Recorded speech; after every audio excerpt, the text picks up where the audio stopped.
KHTK AM and HD1 Sacramento. KYMX HD2 Sacramento. From the Power Business Technology Toshiba Studios. It's Sacktown Sports 1140.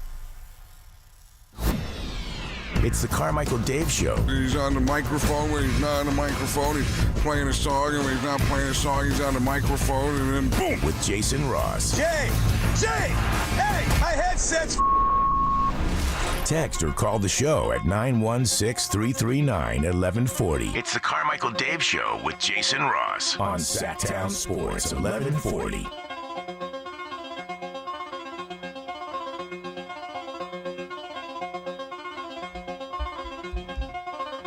I thought we had an agreement. I thought we made a deal.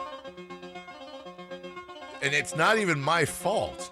Like, you're the one, Jay, who told me this is a Lakers song. It is. And then didn't we? I thought we picked a new. We went through the whole thing. What was the new one? See, there you go. You don't remember. Remember we went through all the songs? Yeah, but we didn't land on one. No, we didn't. I thought we did. No, we landed on like 30.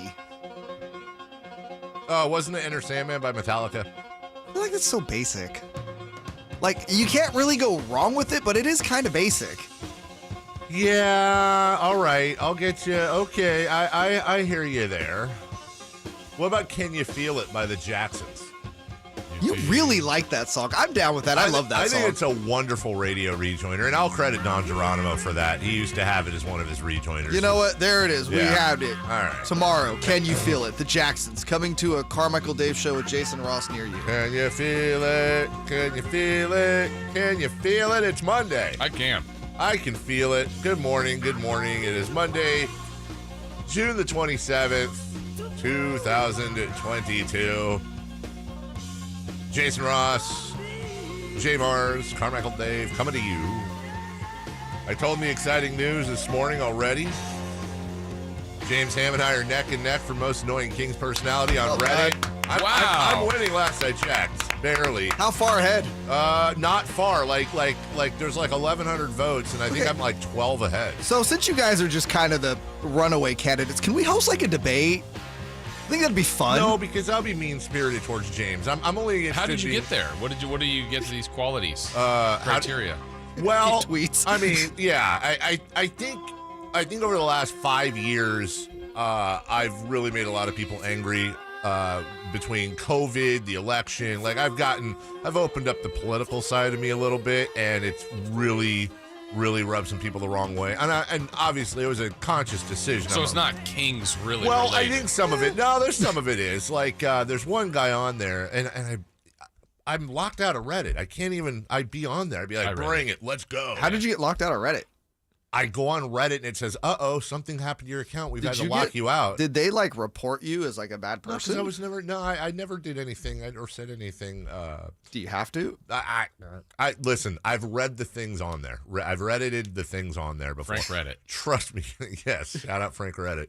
I'm benign, or was, and really didn't post that much, but I would be on there and be like, what's up? Let's go. Come on. Really. Some guy's really mad about when I said that you got to get rid of everybody to change the culture. That one stuck hard. But then the other one, I think he misunderstood because he thinks that I think. Remember the whole unlimited challenges in basketball thing? Uh-huh. And it was unlimited challenges if you get them right. So you're thinking that you're the most annoying Kings fan based upon people taking your words out of context. Well, and no, that guy in that case. Okay. What I'm trying to say is, I think the bulk of the enemies I've made over the last few years have been politically based, and I'm okay with that. It's the you won't take for your King slander. Yeah, the King slander stuff. Listen, I mean, I say some dumb stuff and I have some dumb predictions and all that, but I think anytime that you're but that's anybody. We can all go back and comb through our hot takes. But if we're being honest, there's some folks in the media landscape that are a little more benign than I am. I tend to get a little emotional and passionate and over the top sometimes, and I fully own that. You know me? Why? And I get ticked and get. Anyways, I hope there's an award. All that for your own award. I want an award. Yeah, you need a A trophy. certificate. No, this deserves a trophy. Certificates are so played An out. AMA where I go on there and just get pelted. I don't know. A golden microphone. Yes, or it'd be like a brown microphone. Yeah. Full of crap. Stinky. Something. Plaid pants. Has an odor to it. Well, thank everybody there for noticing. I got a lot for you guys. I really do. I went to the chiropractor on Friday. Congrats. Oh my God, I didn't even know some of that was possible. And it was kind of scary, I'm not going to lie. Oh, or like your vertebrae is all vertebrae. So, yeah, Incorrectly? like you guys know, Friday was really, last week was tough. Yeah, you were dying. I was. And my dad's charity tournament, which we'll get to in a second, was Friday. And I had to play in it, or was supposed to play in it. And there's just no way. Right. Like, even during the breaks, I'd grab the little golf club we have and just do some tiny swings. And it was like, oh, God. My whole leg was jacked. I'm dragging my foot. Is your dad still like, put some ice on it, son, get out there? Or was he like That's empathetic? how it used to be. That's how it used to be. The thing with my dad, this is the same dad that was reffing one of my soccer games when I was 12 and I was playing goalie, and there was a 50-50 ball and I slid into it. We met, and God, I hurt my leg. And so his thing was just walk it off. You'll be fine. Right. And then 2 days later, I have a broken leg. Yeah. That was my dad. Now I had the broken leg. Yeah. 2 days later. So I go to this. She was great, and I can't. There's rules here. Like, I can't say who it is. You can message me privately if you have issues. I'm not doing an ad, and they don't advertise. So I think there's federal laws and stuff. So I'm not going to say who, but our old friend Jody Bacon referenced that, which led to a really awkward thing because this is the first time I've dealt with this person. She was great, and she's doing stuff. I'm on the chiropractor bed where they have the little like circle So you things. put your face in there. So I can put my face in there, which I thought was funny. And Jason, you've known me forever, and you know what an idiot I am. So at one point when I was getting treatments, my wife was like, "Hey, how's it going?" And I grabbed my phone and I took a picture of me from underneath things, sticking my tongue out at her. So, anyways, chiropractor lady is pushing on my back and she was actually making this. Yeah, she's a duck. And she goes, "Well, you're a." Is it Quackles? Quackles was Quackles the chiropractor with a Q. So she at one point goes, "Well, you're a friend of Jody. I know you can take a lot." And I go, "Jody can take a heck of a lot more than me." And I went, "I did," and she just started laughing, and I just let it. There was no way out. You know what I'm saying? You said it. There was no Just way let out. it go, and she knew what I meant. Anyways, But did she know what you meant? yeah. Yep. We're just gonna keep making it awkward. I go to the golf tournament now. Well, they did all that, and she broke my neck. She did some of my neck. She's like, "All right, just and cracks happened in my neck I didn't know were possible, and it was really weird.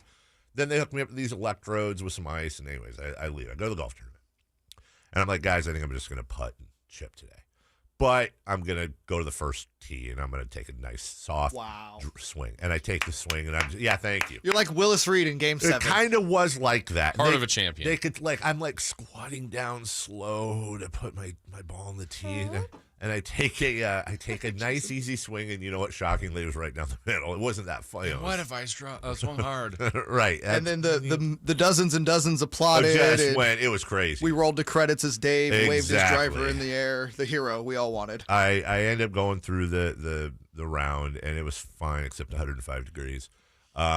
Ended up emceeing the end because my dad left to go be with my mom. Ended up emceeing the end, which is great because my dad's done that since I was a little kid, so it was like this weird thing. And then one of the raffle winners was a guy whose wife used to babysit my sister and I back in the day. I've known most of these people my whole life. And he wins, and I go, "Bob Paulson, oh my goodness, used to watch my sister and I, and now he's winning, and this is not rigged at all." And he comes up and he goes, "Dave, I'm Barry Duggar." I went, "Oh." Nice, attaboy. I said, "Yes, you are." It's such a thing for you to do is say something so confidently only to be completely just wrong. confident. The home run champ. Home run champ, Pete Rose. Barry Rose. Barry Rose. Barry Melrose. So I'm prepared to be just jacked that night. I played in the tournament, and I shouldn't have, and I'm jacked. You know what? I get home and I'm like, I actually feel kind of decent. But maybe it's because it's warm or whatever. Wake up the next morning. It's gone.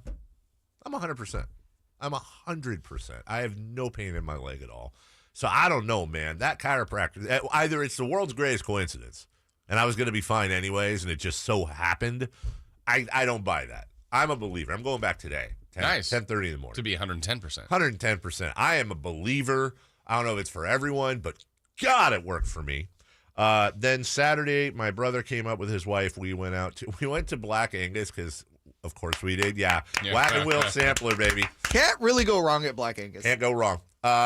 I experienced something at a restaurant I've never experienced before. So you know how people now will bring their service dogs in?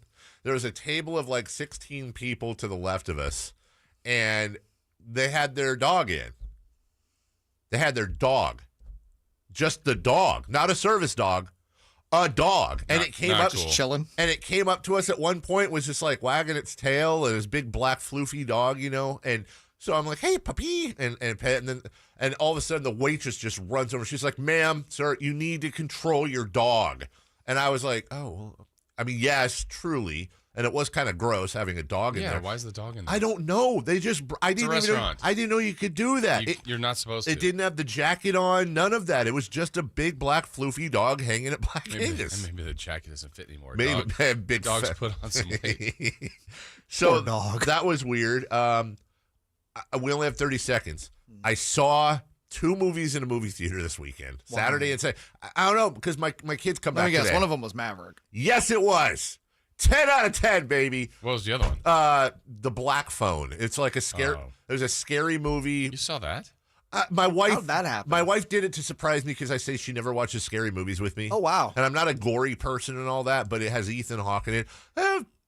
6.5. It was mildly enjoyable and not terrible. Did you guys pay for it or did you hop? No, we paid. Ah, no, we stupid. saw it Saturday and then Sunday. Did you sneak in candy? Or did you buy it? No, bought it. God, you're I know. by the book. I know. Well, I don't, Anyways, Maverick, 10 out of 10 out of 10. Between Obi-Wan last week and Maverick this week, it was a wonderful week for nostalgia. All right, lot more I could have gotten to there. I have a whole conversation I want to do about our fireworks completely overrated. We'll get to that. We'll get to that at some point. But we have a big, fat, hairy show for you today. It's a Monday. The newest king was introduced. We need to talk about his number. We need to talk about his nickname that's trying to get pushed.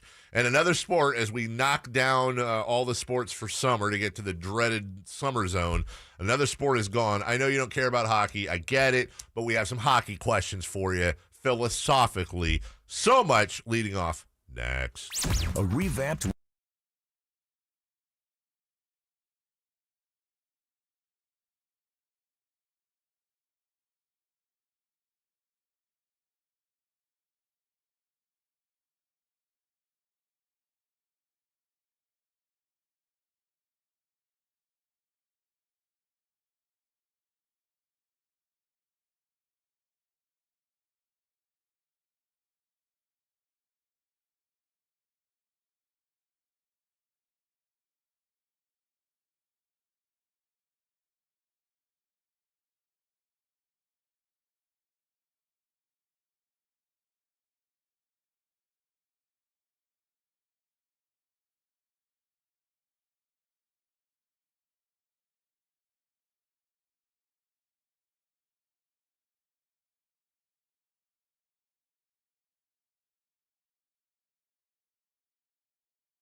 It's time for Leading Off. Brought to you by Lasher's Elk Grove Dodge, where for over 60 years, their name means a great deal in Elk Grove Auto Mall and online at elkgrovedodge.com. Here's cut number 1.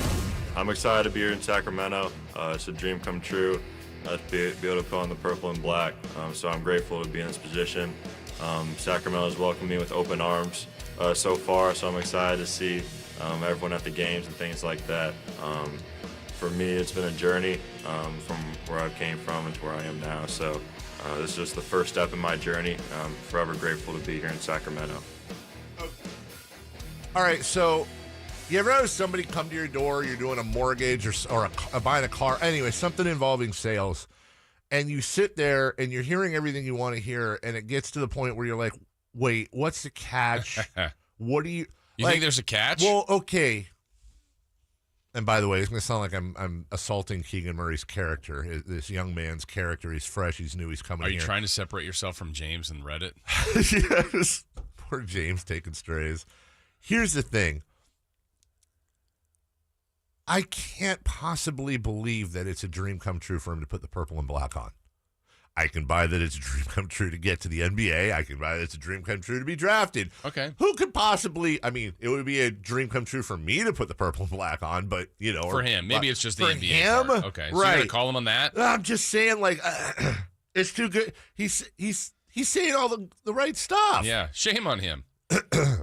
Like, mix in a, I know we got a tough challenge and, you know, it wasn't my first choice. Man, that'd probably be too hard. I hate puppies. Yeah. I mean, he did try with his burger place rankings. Like, that might offend some people because In-N-Out was not at the top of the He was list. third, though, and he has a list. He's a burger aficionado. Is In-N-Out number one for you? Of chains, In-N-Out is number one. Okay. Of chains. All right. In-N-Out. Not like the greatest burger I've ever had, Yeah. but of a chain, I think I'd go In-N-Out. Probably In-N-Out, Five Guys, Shake Shack. Or Oh, yeah, he had In-N-Out, Shake Shake Shack, Shack. too, that's right. Five Guys, yeah. Yeah. Of chains. But yeah, like, I just kept watching it, and he's just so good. Polished and nice. And then somebody sent me this list of, like, all these things, stats from last year where he was, like, led all these analytics for, like, box offensive plus minus. Oh, and no. points. Did they get a good person and player, maybe? No. Is it possible they might have done this 3 years in a row? No. Like Tyrese said all the right things, was very Sure likable. And Davion's done the same. And then did a lot of things well. Davion, towards the end of the year, said a lot of great things and played well. I don't buy it. He's Sean May. Wow. He's Frank Mason. He did really good in college. Okay, Frank Mason's fine. Sean May's a little low. Frank apologize to him. Really? I feel like Frank Mason and Sean. I'm not talking personally. I'm just talking about basketball exploits in the NBA. I feel like they're fairly even. Yeah. I mean, but no. Don't close the book on Frank Mason. And close the book on Sean May. Yeah, you can close the book on Sean May. You could have done that in April. It's too good. Maybe there was the one thing that I thought was from his press conference that stood out amongst all the answers like you were talking about. When someone asked about, is it going to be difficult to be away from your twin brother? Yeah. He's like, no. There's some things that he does that I don't like, and I'm sure there's some things that I do that he doesn't like, but in a funny way. Right. I went, do we have brother beef? Well, is he going back? Harmless. His brother's still at Iowa, right? Yeah, and he's like, I'm going to root for him next. He's going to have a great season next year. So he still said the good thing. Yeah. I don't want to open my heart all the way. Heaven forbid. Just a little bit. Not all the way. It's nothing to do with Keegan Murray. It has to do with our luck. But it was a good press conference. Like if we're making the playoffs off of press conferences. It was a good press conference. I would say a 6 seed at least. Not even a play-in. No, they're not even worrying about the play-in. All right, number 2. Cut number 2. 2 seconds. 1 second. It's over. They did it. They did it. The job is done. The Colorado Avalanche are Stanley Cup champions. And they will lift Lord Stanley a mile high. They're pouring off the bench. Colorado has defeated Tampa in 6 games to claim their 3rd cup. Ladies and gentlemen, the cup is coming back to Colorado. Pretty good call. That's great. I was laughing because Lord Stanley must not be that heavy. They kept talking about the Stanley Cup, and I was like, how funny would it be if Stanley it was actually Stanley from The Office on there. I just kept thinking of Stanley. He's Lord Stanley. So, dude, my wife loves hockey, right? So we're watching the game last night, and at one point in the second period, what ended up being the championship-winning goal was scored by the Avalanche. And dude from Tampa Bay, I don't even know who, a bearded guy, he straight takes his stick and hits this. It's like goal scored. Goal. He takes his stick two-handed and like whacks the dude on the leg so hard his stick broke. There wasn't a penalty. There wasn't a penalty. They saw it. I think it's called a slash, not to be confused with the GNR guitarist. It was actually called a slash, and they're just like, meh. And the guy who had his leg slashed just like looked at the dude and like glared at him while he was skating. Is that all you got? And I'm like, hold on. What would happen if that happened in soccer?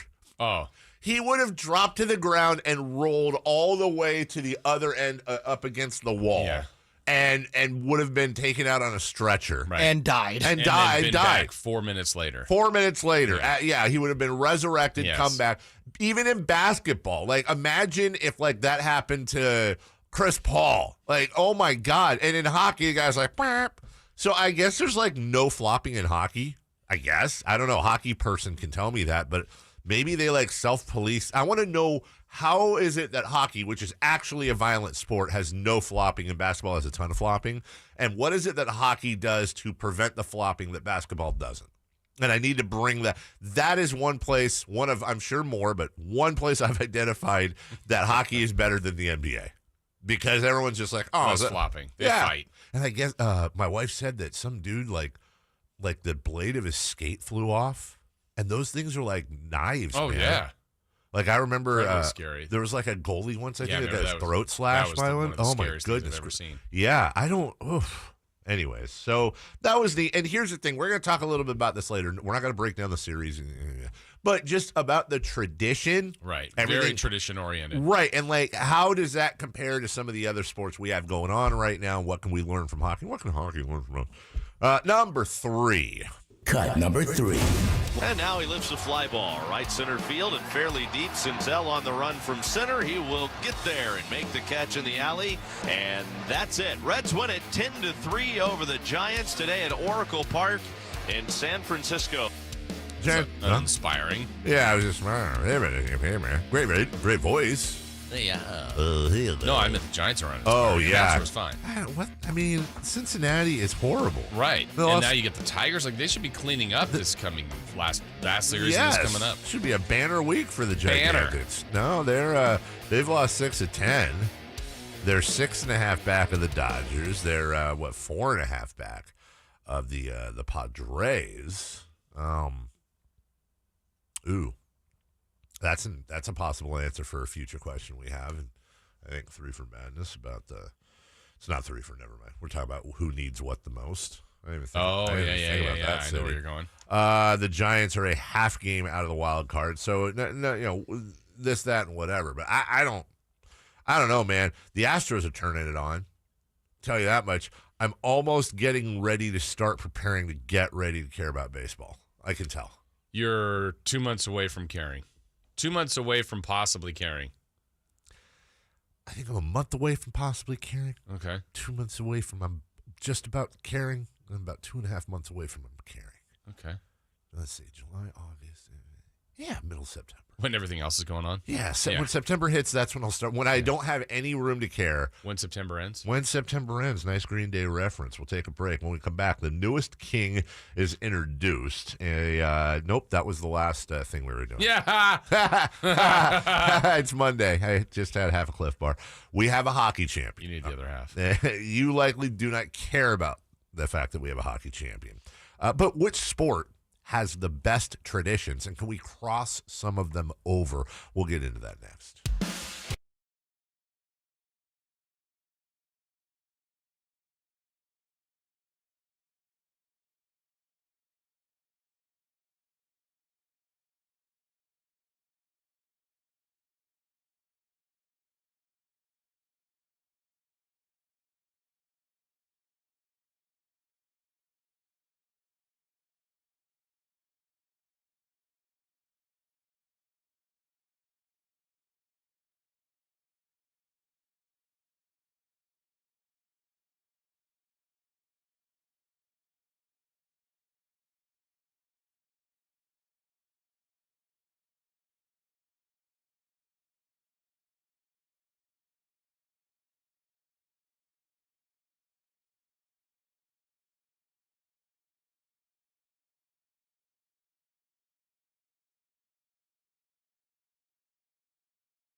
Rob Schneider's character is like Jason Roney.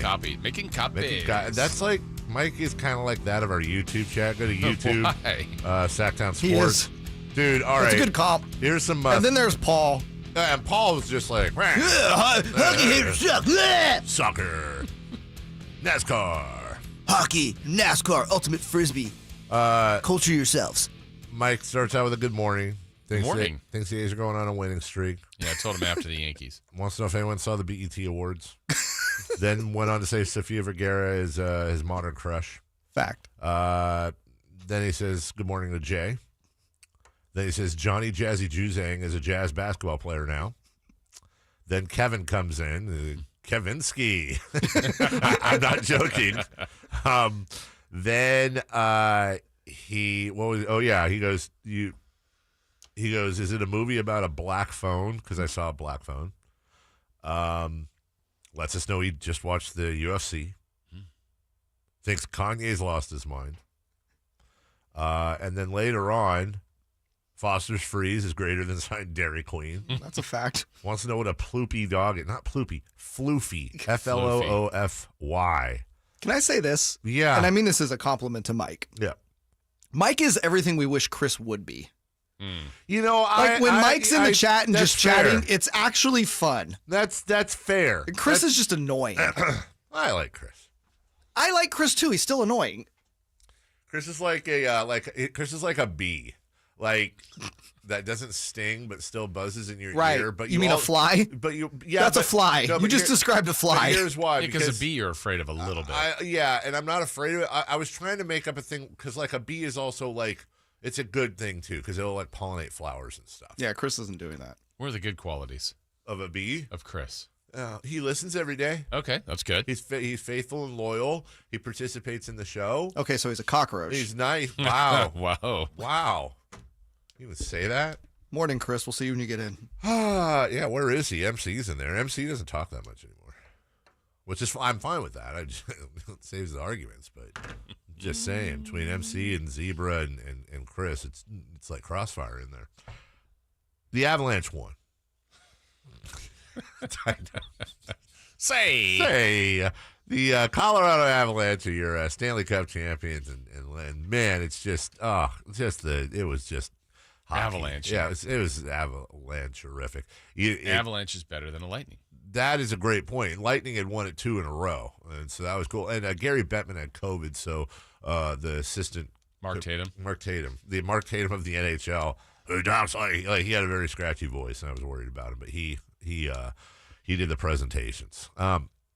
So here's the things. Like, I really like that after the series, they all do like a handshake line, and it's like super respectful. And when you think about it, like. Compared to NBA and baseball and all that, like, they really go at it. Like, they literally fight each other in hockey.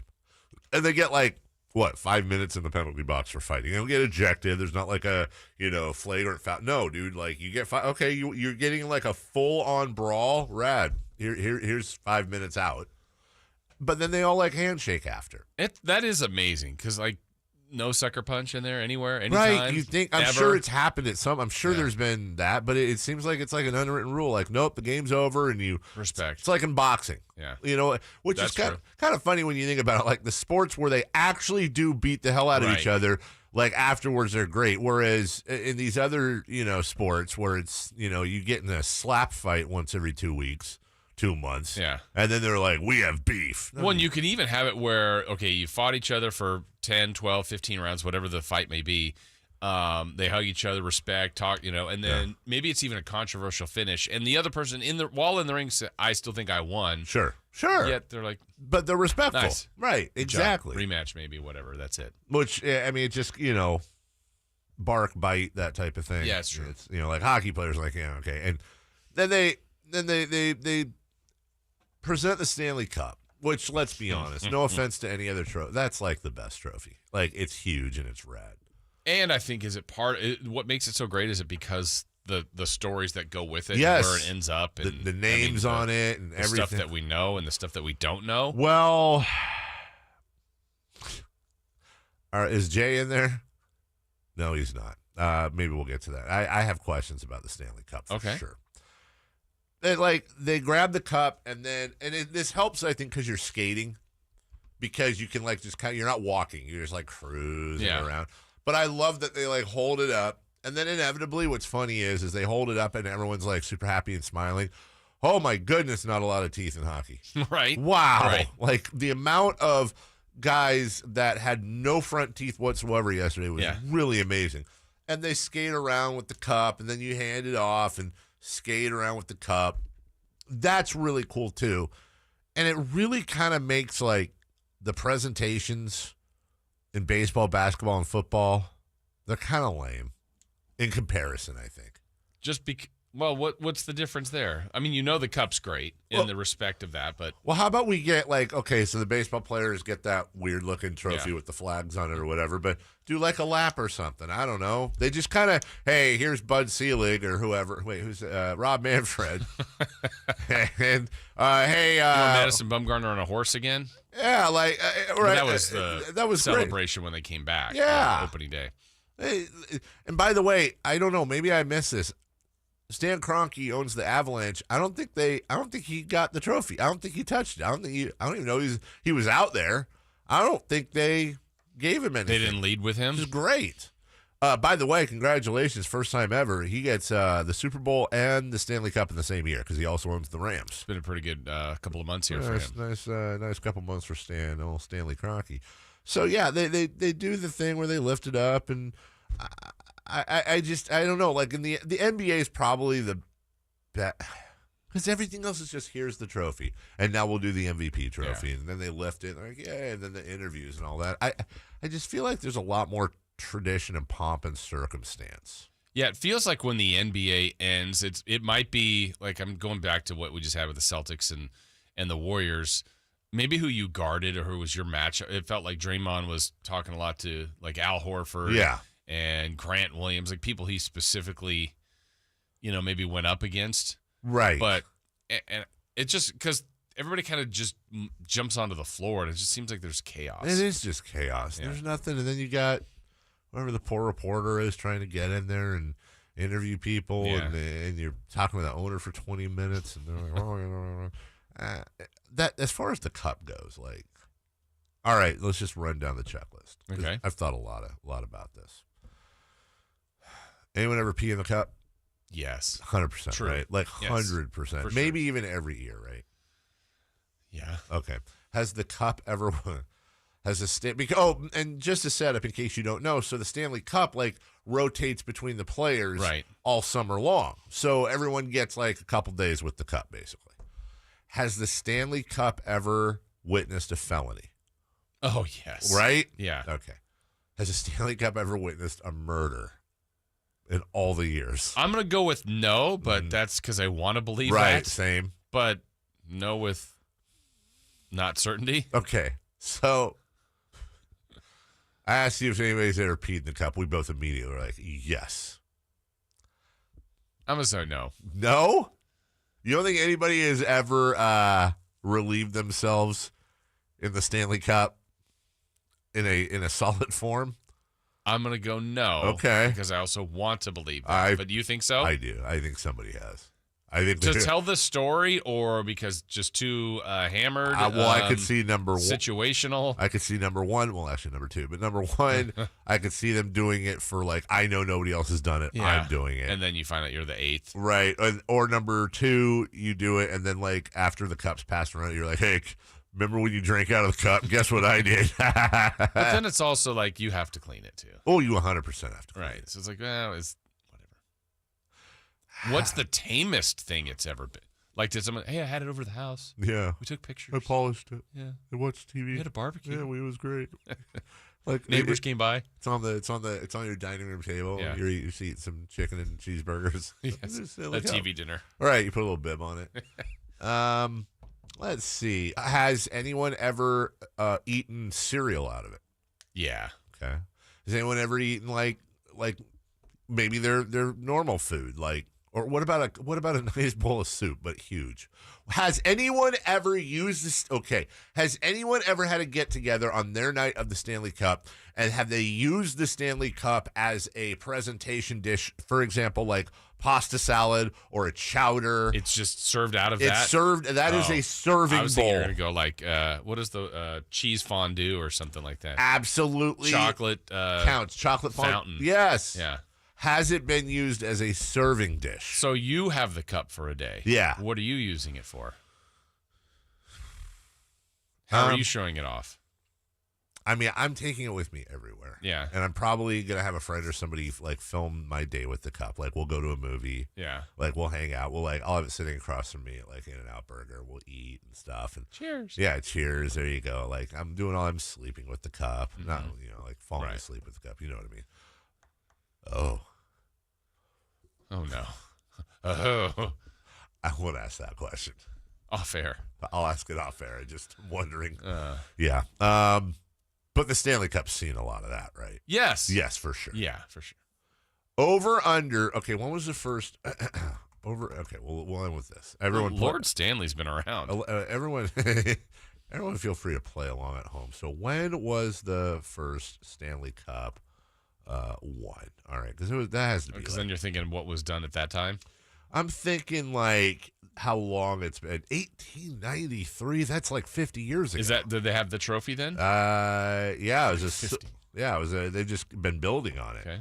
All right, so 130 years basically. Over, under. How many children have been conceived in front of the Stanley Cup? Because you think about you're thinking, one team a year, but it's players. Is it other staffers in the organization? I gotta think some coaches get it. Oh, but I'm not lots of Stanleys. I'm not saying per se like the act. I'm saying actual kids conceived. Yeah. Yeah, like over, under 22, 32, 12. Oh my God, you gave me a look. Low, like way north, way over. Really? Yes. Wow. Where they actually get it past the goalie? And Yes. That? Yeah. Hey, Jay. Shoots, he scars. Jay, the Stanley Cup started in 1893. Here's our question. Not how many times has it been done just in general, but how many actual kids have been conceived in front of the Stanley Cup on the person's day? With Do you have an over-under? Yeah, it was way too low. I said the over-under was like 24. That's super low. It's like in the thousands. I was going to say 3 digits is probably low. Yeah, in the thousands. So what you're basically saying based on odds is that every single person that has a Stanley Cup puts it on their nightstand and, has at it. Well, no. if you think on a minimum, so the Avalanche just won, how many people will have access to the Cup? 50? Yeah. 100? Yeah. So that's this year. Then last year. Last year, the year before. Yeah, no, that's a good point. This is why I'm not very popular on Reddit. Someone will be like, dude, talk about how many kids have been conceived in the Stanley Cup, which I think is actually a wonderful question. Guarantee the Larry O.B. hasn't seen what Stanley has seen. You what, who? The Larry O.B. has not seen what Lord Stanley has seen. Remember the Larry O.B. seen a couple things, I would imagine. I'm sure. All right, listen, Denver gets the Stanley Cup. That's great. But which city, other than Sacramento, we're taking Sacramento off the table because that'll dominate the conversation. Which city is in most need of a championship title? We'll get to that next.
You know they've been here for a combined 50 years. The Carmichael Dave Show with Jason Ross On Sacktown Sports 1140.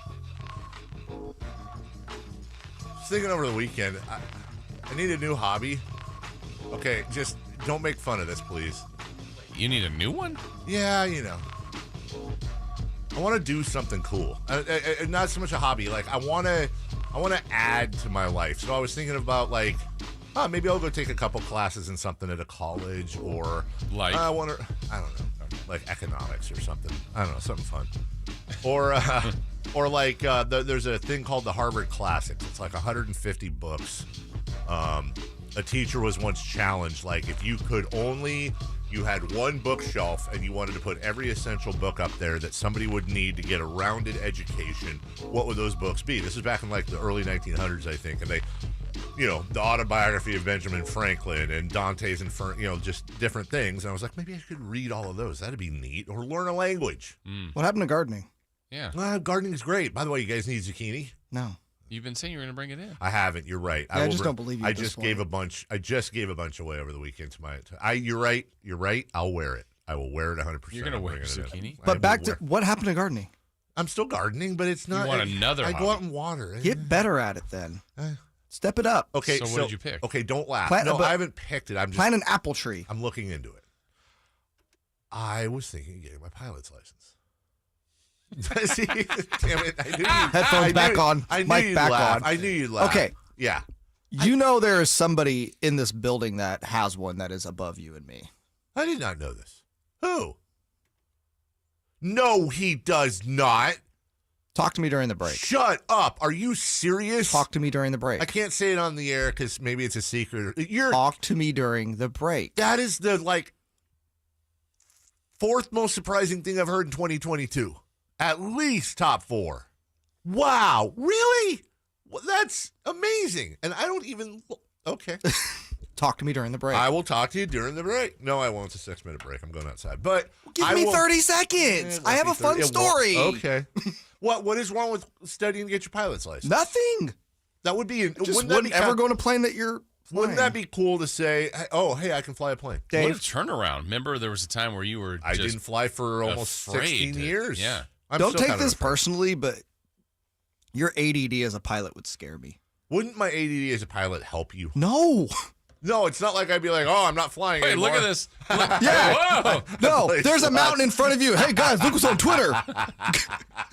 I got to move even farther ahead of James Ham. Tweet. Yeah, it's actually, I'm laughing because I really feel seen right now, actually, just a little bit. Okay, maybe not. I don't know. I thought it'd be fun. I mean, John Travolta has his own, plane. Let me get this poll out there. John Travolta's not worried about his Reddit credibility. That's true. Well, is he? Are you sure? Do you think John Travolta goes on Reddit? Yes. For the sake of argument, You I think do. you would be a good pilot? What's your vector, Victor? I'm on 5 hold the mayo. I don't know, but I'm fascinated by how planes work. Don't eat the fish. And the more I learn about them, the less I'm scared of them. Like when I was landing last week, it was a really crappy landing in Sacramento because there was clouds and thermals and whatever they call it. It sucked, but I learned through reading that when you have turbulence on a plane, this is what helps. This is going to sound so stupid. So the plane jerks what are we around. Supposed to be doing here? Okay, the plane jerks around, right? You're like, oh my God.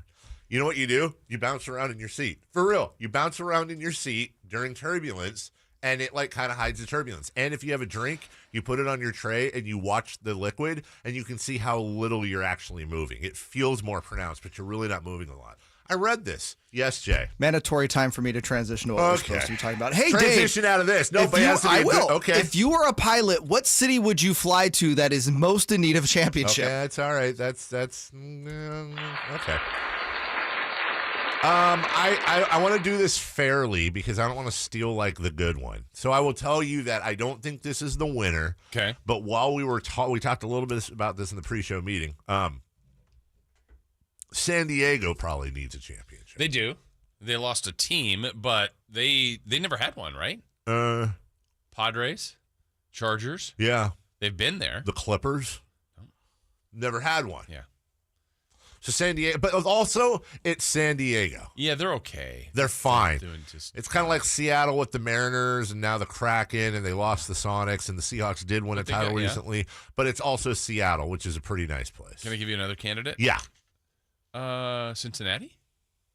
It's been a while. It has. Well, you had the Bengals with 2 shots. Well, 3 now, but 2 against the Niners, and now last year or the year before. The Reds in what, 90? Yeah. Yeah, Jose Rio. They lost the Royals. Yeah. 32 years. I mean, that's... Oh, yeah, the Big Red Machine in the 70s, obviously. But I mean, that's been a while. They lost the Royals. Detroit? They lost the Royals. No, Detroit got one in 04. Oh, yeah, The Cincinnati Royals. Yeah. 04, that's 18 years ago now. The Pistons. Well, yeah, the Pistons. Yeah, the Tigers. Did Tigers? They went to the World Series. And swept by the Giants. Giants smacked them. And then Wait, didn't they beat the Padres in a World Series? 84. 84. Goose Gossage. Mm-hmm. Yeah. Oh, they might have won. Did they beat the... Wait, were the Tigers in another one here? I know the Giants beat them. Yeah. Yeah. Minnesota? Vikings. Yeah, what is Timberwolves, Minnesota? I think the Twins are the last title, 91. Oh, God. Kirby Puckett, the late great. All right, that's a while. Kent Herbeck. Frank Viola. I mean, they have... Yeah, all the Minnesota. teams. Minneapolis is a good one. Also, Minneapolis, 2 cities. Minneapolis, St. Paul. Yeah. So it's actually They need it 2 for twice, 1. though. Yeah. The Minnesota. Wait, do they still have their hockey team? The Wild or whatever it is? I don't know. North Stars? No, I don't know. They haven't had the North Stars in like almost 30 years. Whatever it is. I'm just asking. Okay, I think Minnesota is 100% on the list. Cincinnati, 100% on the list. Does Houston do? No, Astros. Sorry. Here's the one that because I'm going to say Jason picked the winner. I got it. What? Anaheim. I mean, yeah. But for the amount of teams that they have in Yeah, the city, New York's up there. I totally agree with you. New York is actually like Nets, Knicks, Jets, Mets, Yankees, Islanders, Rangers. I mean, the Yankees obviously are the Yankees. Yeah, but it's been 09. Not that's that long. Giants are the most recent, right? Yeah. Giants got a couple with Eli. What about Portland? But that's like Sacramento. Like That's they a have one team. team. No, they have an MLS team. What's that MLS team called? The Portland Timbers. That's correct. That is correct. That is correct. Well done. Yeah, New York is terrible. When it's like championships per team over the last, like New York is kind of like the anti-Boston. Counting the Panthers, what about Charlotte? Hornets, no. Bobcats, no. Although that's Panthers. The same. Panthers, no. Hurricanes, no. Like Charlotte doesn't win anything ever. They don't have a baseball team, do they? No. No, although they want one, but they'll lose too. How does North Carolina not have a baseball team? That's kind of weird, isn't it? Yeah. Isn't the Durham Bulls Actually, there? Can we talk about what city has taken the most sports L's that we've just completely glossed over besides Sacramento? What city is taking the Well, I most think we have sports the L's? answer to number one. Well, Buffalo probably. No. How about Oakland? They lost. But the the Warriors. Yeah, but they lost them. They lost the Raiders. The A's are poo-poo. But Oakland has technically had a championship parade in the last 5 For years. sure, that's fair. The answer is Arizona, Phoenix, right? Yes, it is 100%. It's Phoenix for sure. Suns, Cardinals, Coyotes, who are barely even an NHL team anymore. Diamondbacks in 01. Diamondbacks in 01. It's got to be Arizona, right? But nobody cares anyways about sports in Arizona. We'll take a break. A big giant brawl, which is actually awesome, and a star is lost for a while at least. We'll wrap up the weekend in baseball just for Chris Guerrero next.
KHTK AM and HD1 Sacramento, KYMX HD2 Sacramento. From the Power Business Technology Toshiba Studios. Sacktown Sports 1140, the flagship station of your Sacramento Kings.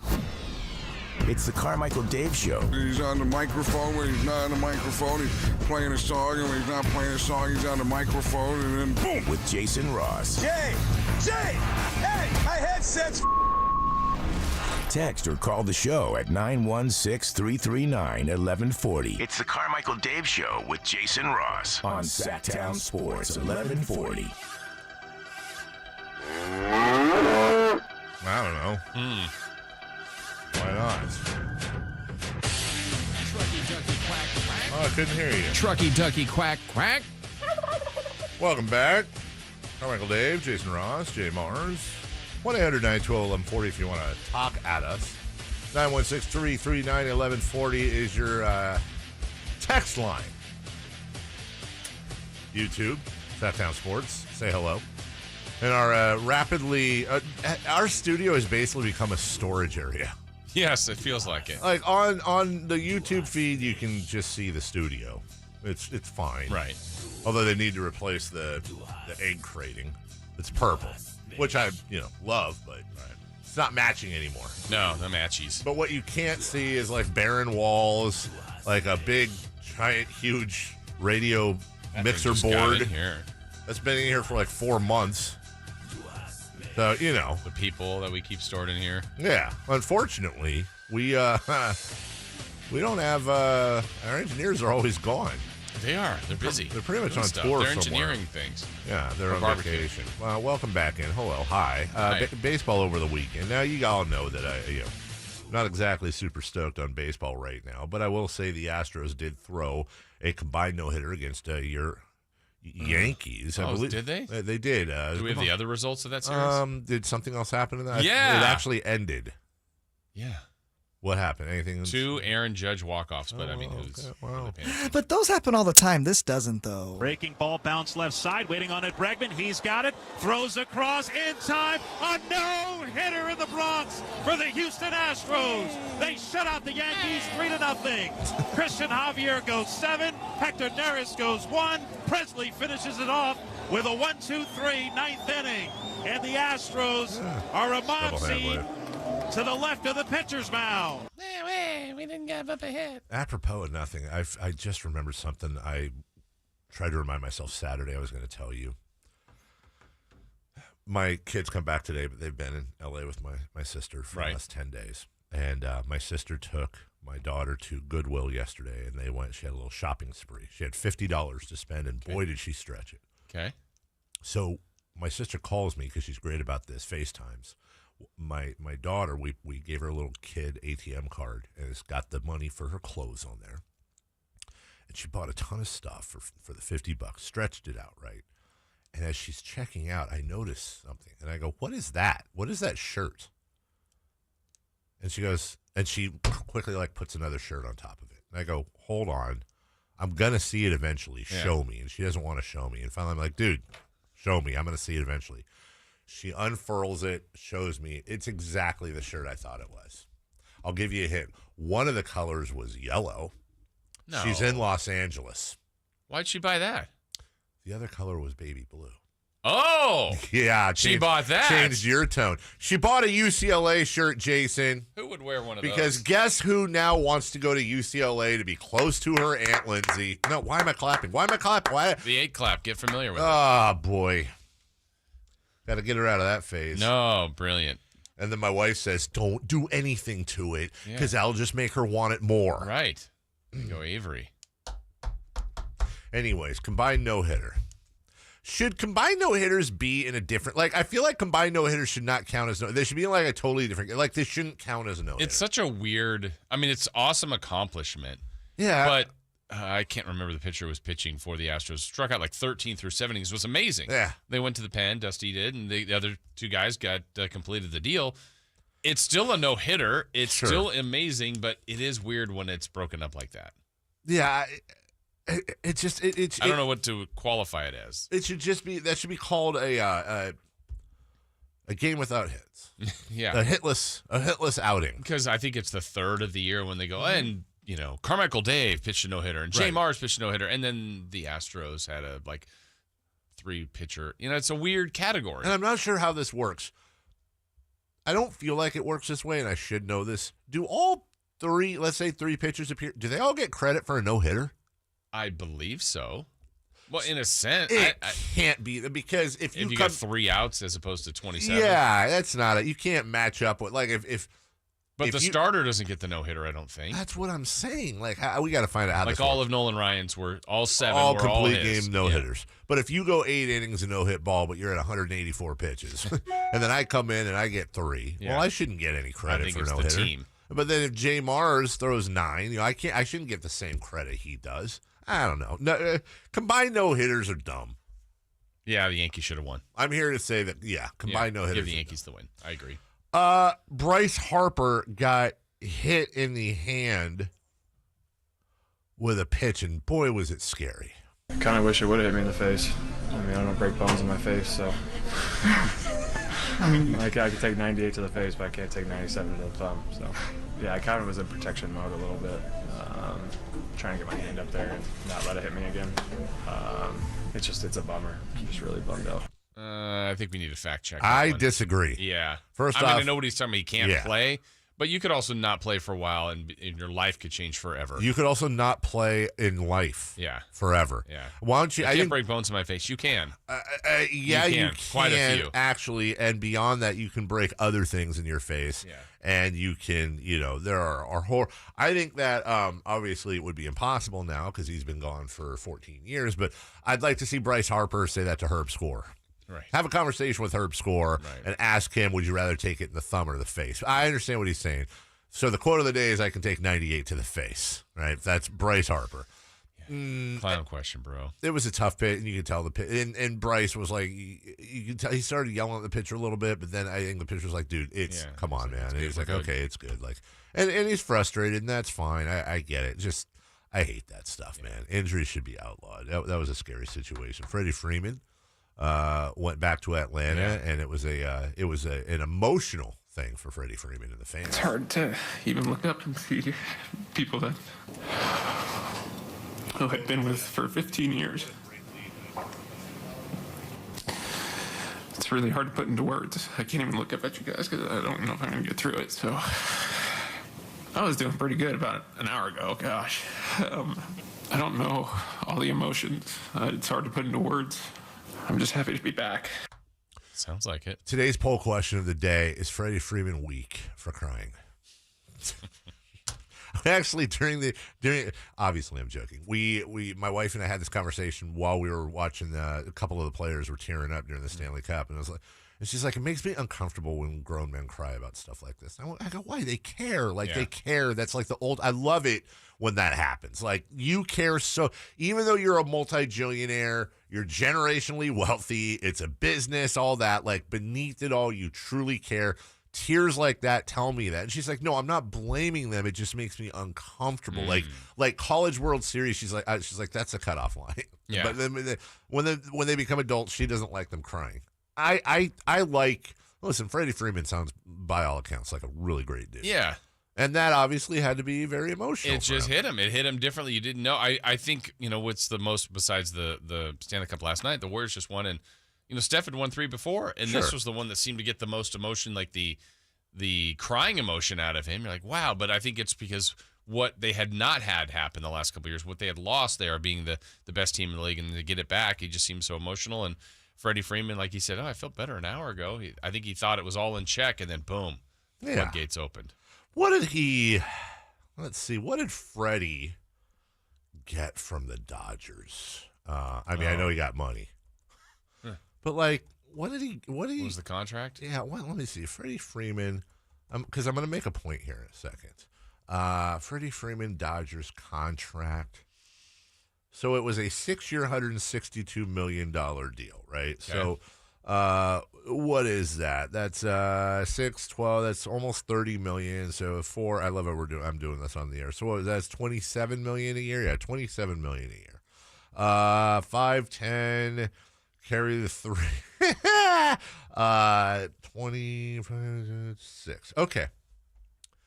So Freddie Freeman he got a 6-year, $162 million contract from the Dodgers. He was offered a 5-year, $135 million contract from the Braves. Mm-hmm. That's an average annual value of 26 versus 27 million. Okay. And he gets an extra year with the Dodgers. Right. But here's my question. Obviously, I have no problems with athletes crying.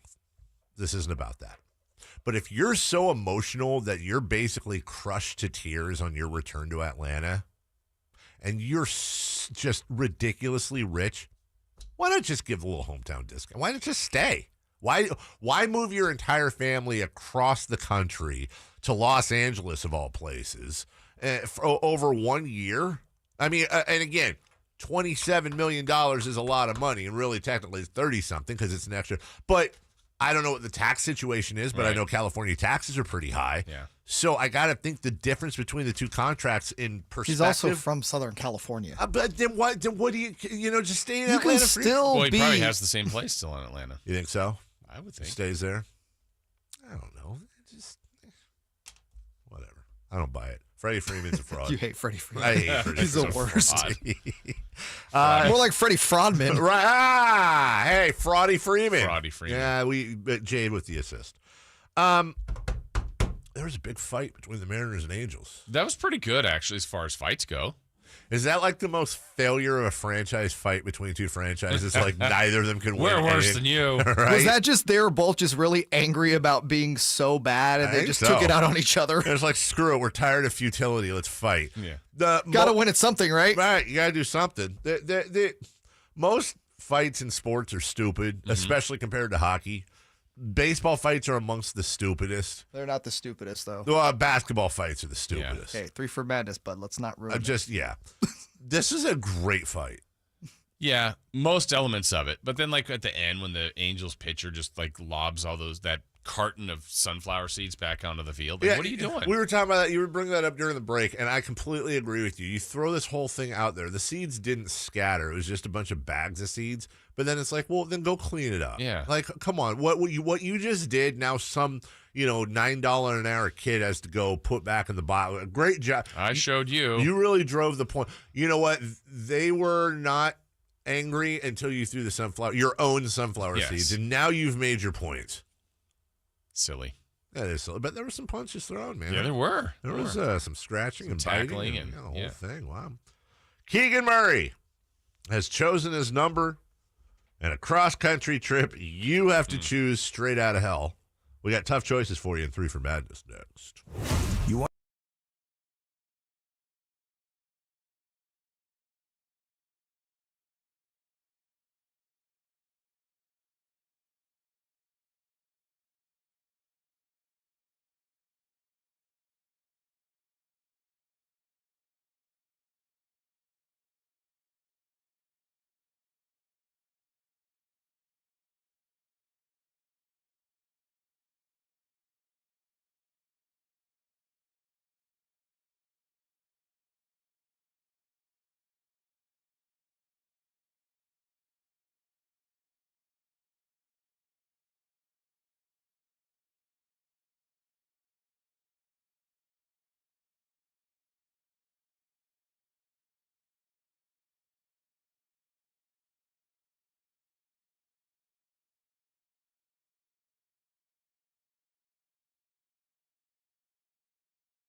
Three questions, 3 answers. It's 3 for Madness on the Carmichael Dave Show with Jason Ross. Question 1. Jason, I'm about to gift that. You have what? Him banging on the desk. Oh, yeah. Good. Keegan Murray will not be joining us today. Maybe tomorrow. I've opened up a 40-vote lead over James Ham in the Attaboy. Reddit's most annoying local sports. But where are you guys at on electoral votes? That's a great point. Why is Sean Cunningham on there? This is fixed. Right? Like, come on. That's redonk. This election's been doctored. Katie got a couple of write-in votes. What's up with that? Really? Yeah. Wow, this fan base has just gone completely sour. How's Matt George not on there? Wow, just lobbing, I love Matt. lobbing people out there. Someone got mad at me because I follow Dave for King stuff, not for a play-by-play of his vacation.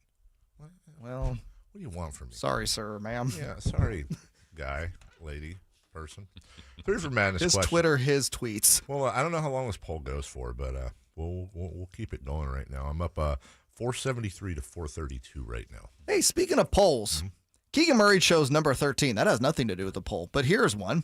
Who wore it best for the Sacramento Kings? We have 4 nominees. Yeah. Sarunas Marcellonis, Yogi Stewart, Douglas Dale Christie, or Tyreek Evans. Do you want the others that wore 13 just to see if we missed anybody in Sacramento Kings uniform? Daryl Watkins. The great Daryl Watkins. Coke Machine, Derek Williams. Hey, a lot of Dereks. Quincy Acey.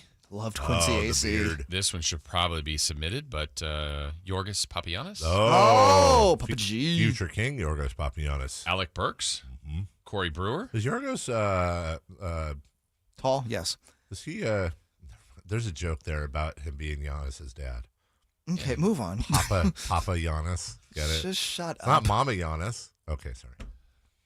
Alec Burks, Corey Brewer, Dwayne Dedman. Oh, I think that definitely deserves an honorable mention. Robert Woodard II. Still going. And Tristan Thompson. I think we got the right 4. I believe so. All right, as so well. let me kind of addend this question here. Can you two tell me why it's not Doug Christie? Move on. It's Doug Christie. Move on. Is Doug Christie 25-5 Rookie of the Year?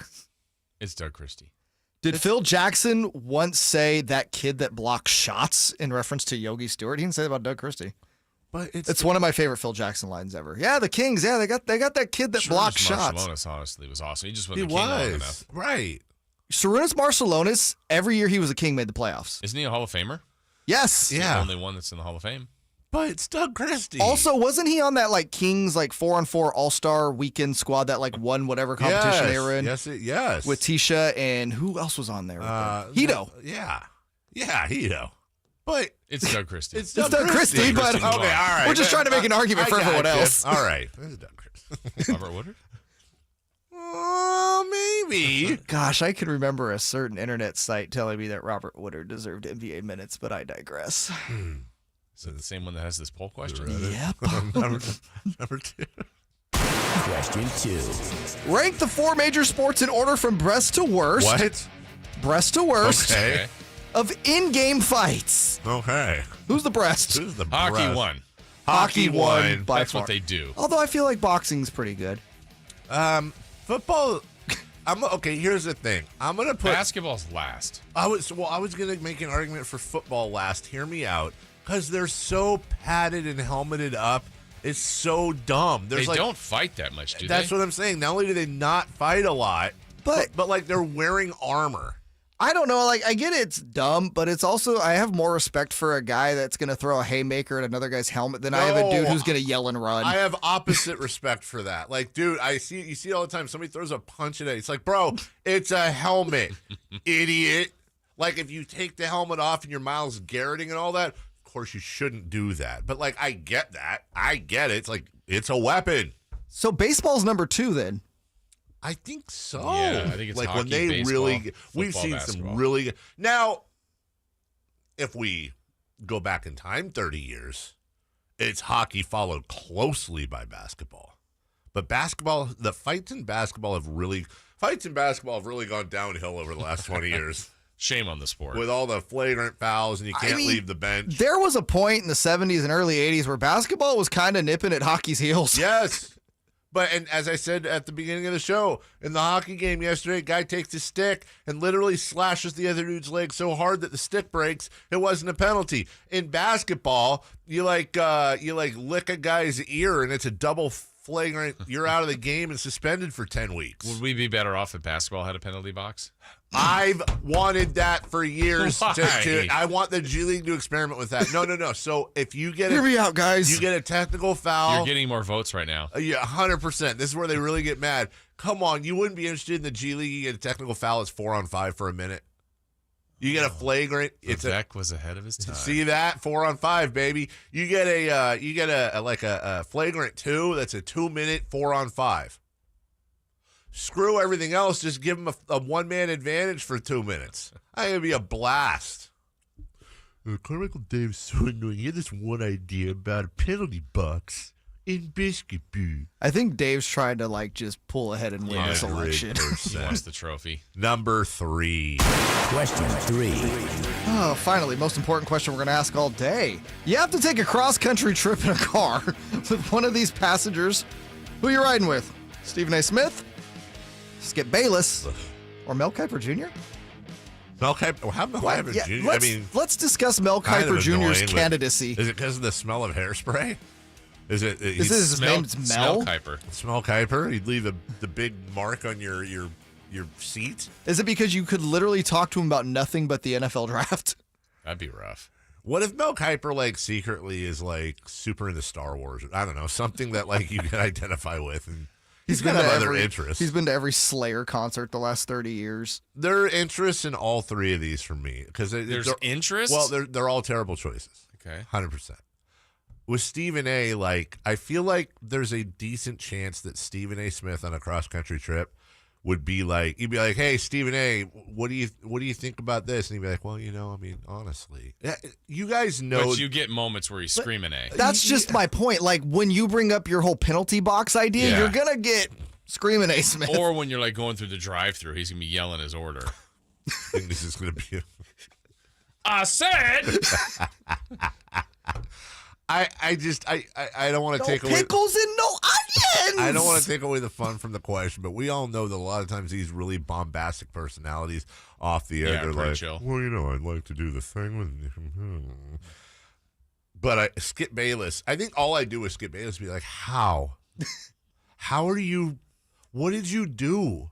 How did this happen? I feel like his answers would annoy you because he seems like the type of guy who doesn't really break character often. Yeah, I think he's contrarian 100%. All he'd do is talk about, what's his wife's name? Charlene or something, Francine, whatever it is. He talks Skip's about wife. It's a name like that. It's like an old school name. He'd just talk about that all the time. I'd pick Stephen A. Why do you hate Mel Kiper? I'm trying to get to the bottom of this. Jason hates really Mel Kiper. No, I would pick him second. Over Skip? Yes. Okay. Can I ask you a question? Why isn't Mad Dog Russo on this list? Mad Dog That would be rough. So then he's the last? Yeah, I think he'd be last. You know who I choose? James Ham. That'd be my guy. Misery loves company. James Ham, come on down, baby. We're taking What are you guys, the 2 most annoying? We're the 2 most annoying Kings media personalities in Sacramento. And now you're going to combine forces like Voltron. We should do an annoying podcast. That's the name of it, Annoying Kings Podcast. The AKP. He's annoying. Yeah, exactly. Jim Carrey style. I don't know. Someone said Skip would have to stop every 10 minutes to pee. I feel like that's weirdly accurate. Yeah, but how do they know that? Because he's old. Oh. Ernestine. That's his wife's name. Yes. Her name is not Ernestine. I ate 100%. How did you know this? Does he mention her a lot? I don't. Yeah, he does. Oh. Yes, he does. He absolutely mentions his wife quite a bit. Why?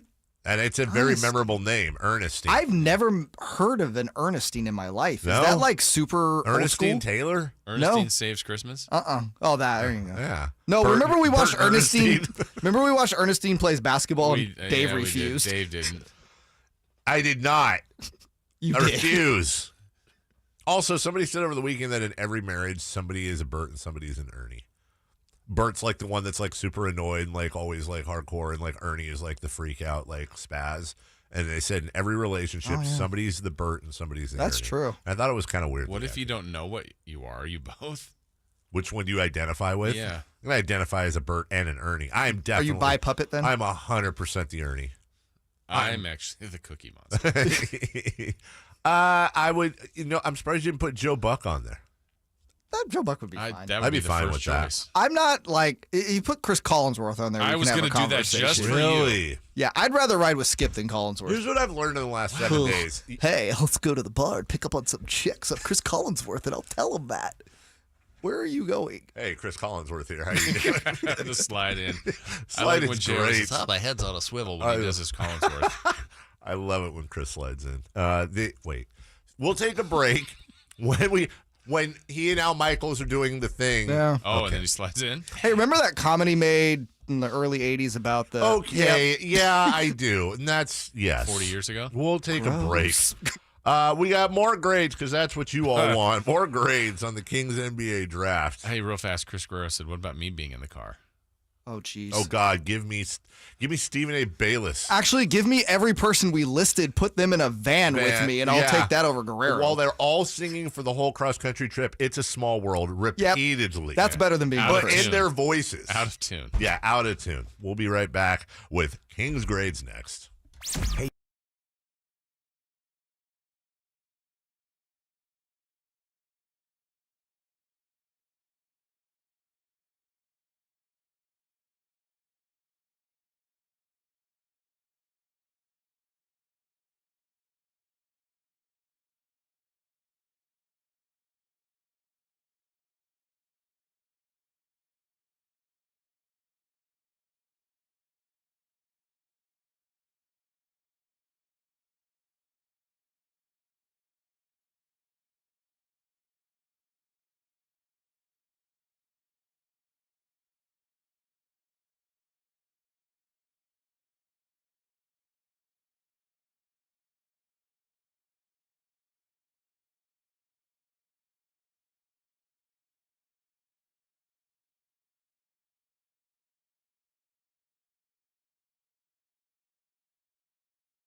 And baseball cards. I think that's really crazy interesting. It's the Carmichael Day Show with Jason Ross on Sacktown Sports 1140.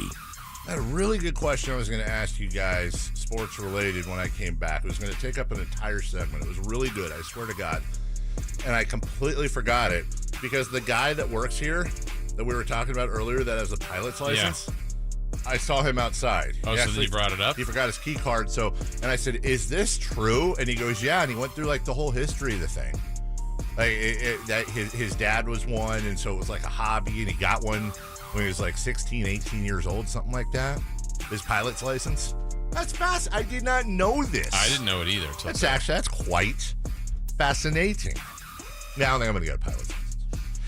You gonna work on that? I'd just be too freaked out that something would happen while I was flying the plane. Like I'd have I'm always afraid of having like an aneurysm or something up there. Right. And then like, what do you do? Right. You're done. You're 20,000 feet in the air. At that point, you hope you're solo. Yeah, you're absolutely. When Tom Cruise got his, I saw the thing. If you haven't seen the thing with Tom Cruise and James Corden, look it up on YouTube where he takes him out flying. Hilarious. Yeah. Like Tom Cruise, John Travolta, they're pilots. Yeah. I always thought it'd be cool. Like, hey, I want to go to the beach. It's 18 minutes. It's an 18-minute flight from here. Right. That'd be great. Of course, you have to get a plane.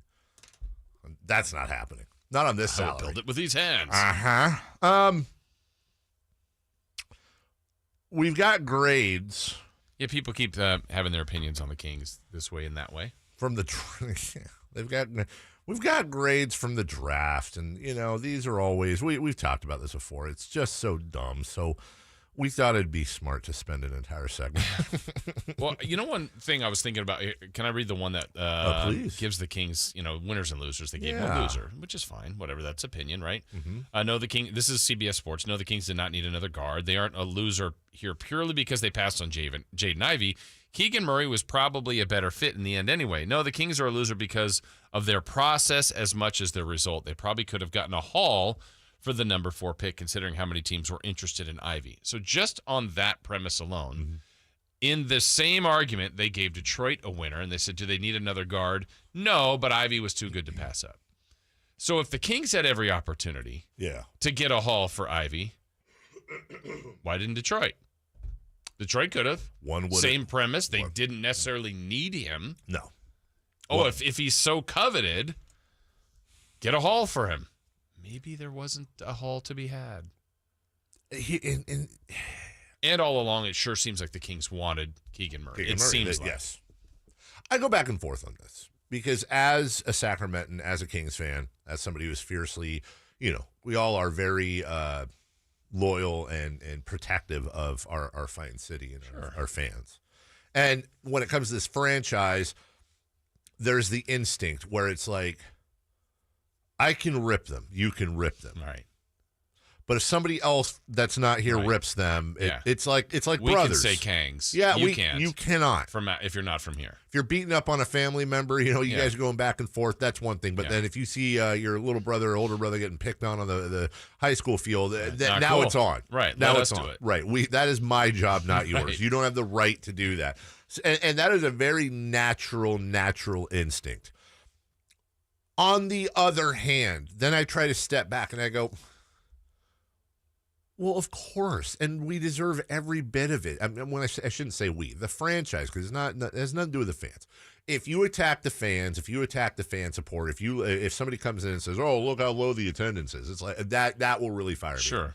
But ultimately, people that attack this franchise for making stupid decisions, they have every right to do it because in reality, this franchise pretty much has consistently made really stupid decisions for the better part of 16, not a year, not 5, not 10, 16 years. Right. More bad draft picks by far than good. And even the good, I mean, when you look back at the good ones, it's like Tyreek Evans won Rookie of the Year. Yeah. DeMarcus Cousins, wonderful all-star, but Paul George went later. Tyrese Halliburton traded for Sabonis. Yeah. De'Aaron Fox going into his, 5th year, not an all-star.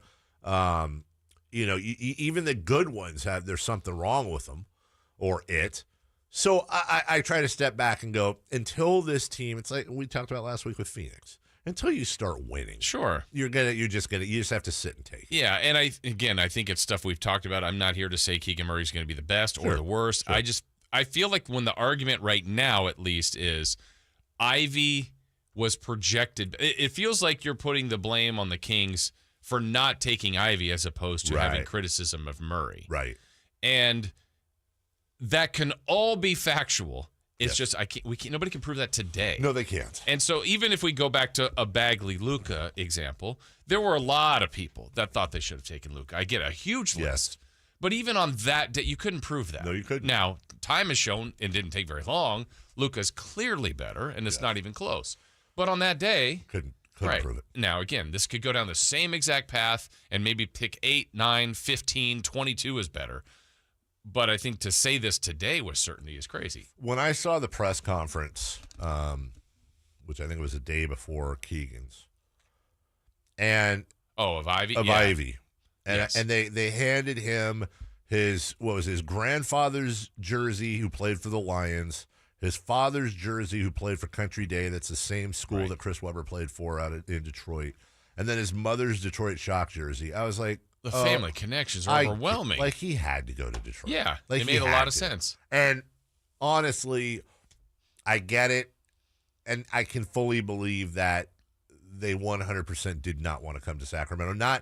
And that wasn't so much about not wanting to come to Sacramento. It was basically I think he and his camp knew there was no way he was falling past 5. It basically came down to, unless he jumped into the top 3, which was a low percentage, it basically came down to Sacramento or Detroit. And if you're Jaden Ivey, there's basketball reasons to want to do that because it's an instant fit with Cade Cunningham. Yeah. But there's also human being. That's just where he belongs. Yeah, and then the other part of that is when we go back to, get the most value you can out of the 4th pick. Why didn't the Kings make a trade with Detroit? If Detroit gets intel that the Kings are taking Keegan Murray, I am not trading with you. Then we don't have to do a thing to get Jaden Ivey. Right. So why would I give you anything more? A future pick, Sadiq Bey, whatever, all the stuff that people here mentioned. Right. I'll just wait. We'll take the guy at 5 and right when we're in order. Now, could you argue that maybe the Kings should have done more to make it seem like they were going to take Ivy? I don't know how they do that. Do they just say, do they leak out like we're taking Ivy? Just to get a little more. I mean, I guess the same premise I brought up last week. Why didn't Orlando do that with Banchero? Sure. No, he was supposed to, air quotes, go 3rd. Well, value-wise, bring the most out of the number 1 pick. Can you get more and drop to 3 like Boston did to get Tatum? Right. Man. And I see a lot of talk, too, about Keegan's press conference. And I hear well-spoken. Mm-hmm. And I think what people mean when they say that is charismatic as much as anything, which is fine. But I also want to add this, too. Like, yes, that can be a good thing. But also, like, Russell Westbrook is not that charismatic when he talks to the press. Mm-hmm. James Harden is not that charismatic when he talks to the press. We could go on and on with all-stars that are really not charismatic at all. And, you have your Shaqs and your Kobes and your Jordan. I don't put a lot of stock in that. I never have. Yeah, I mean, I think you can... one of the things in the media, I don't know if we joke about it. Maybe there is a joke, but okay, let's take the Kings in a difficult situation last season or the last 2 seasons. Right. Bad loss, 8-game, 9-game losing streak, coaching firing. Uh-huh. Who did they bring out? Harrison Barnes. Yeah. First one out. Yeah. Consummate pro. Yes. Gets it. Knows what to say. He's gonna answer from it, but he's polished. And Keegan Murray, I think, is very polished. Now, he's new at this. He's a rookie. Sure. But, Tyrese knew a lot of what to say, too, but also had a little bit more of an emotion to him. Barnes is just going to kind of, I don't know, he can say some things to represent the organization. I think it's also in a good way. Unfair when a guy's played 2 years in college. It's very difficult to judge his personality. I will say one thing that does still worry me a little bit. We're far from the end of the offseason, but Harrison Barnes is great, and he's an amazing human being. Keegan Murray, a lot of people make those comparisons, and my goodness, if he could be like Harrison Barnes, it's wonderful. One of the biggest problems we talked about last year is, like, do you get the sense that, am I incorrect in saying that the Kings still don't have any dogs? Like, Keegan Murray does not strike me. I'm not saying you have to bring in a brawling enforcer. Right. But I'm talking like, again, Beverly, Marcus Smart, Draymond Green. Right. That mode. I don't see Keegan checking that box, but who knows? Right. Maybe he will. I think Draymond's a good one because I think if you strip Draymond away and now you've got Wiggins, Steph, Clay, all great players. Sure. Where's the dog? Now they're competitive. They're so skilled. Right. But sometimes you need that edge, and I think he brings some of that. I think there's a few other guys in the Warriors that can bring some of that. The Kings are missing that. There's no doubt they're missing that. Yahoo Sports, as we break here, winner Sacramento Kings. Oh, same draft. Murray fits like a puzzle piece into the Kings' projected starting lineup, which, by the way, fits loser to a lot of people, but they're saying it's a win. Slotting in as a top power forward on the depth chart. He and Harrison Barnes make for an exciting jumbo combo forward duo. His rebounding prowess will get overshadowed in the box score by Sabonis at times, but his modern stretch build will allow him to stuff the box score in Sacramento. Per synergy, Murray ranked in the 97th percentile in transition and the 99th percentile in post-up offense last season. Even with an expected learning curve, he'll find ways to generate buckets. His 3.2 steals/blocks per game are extremely eye-catching for fantasy managers as well, which is important. Yes. Definitely want him to be a good fantasy player. Yeah. Speaking of Keegan Murray, we have sound from him. He had his press conference yesterday. We have the audio. We'll talk to him sort of next.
The Carmichael Dave Show with Jason Ross.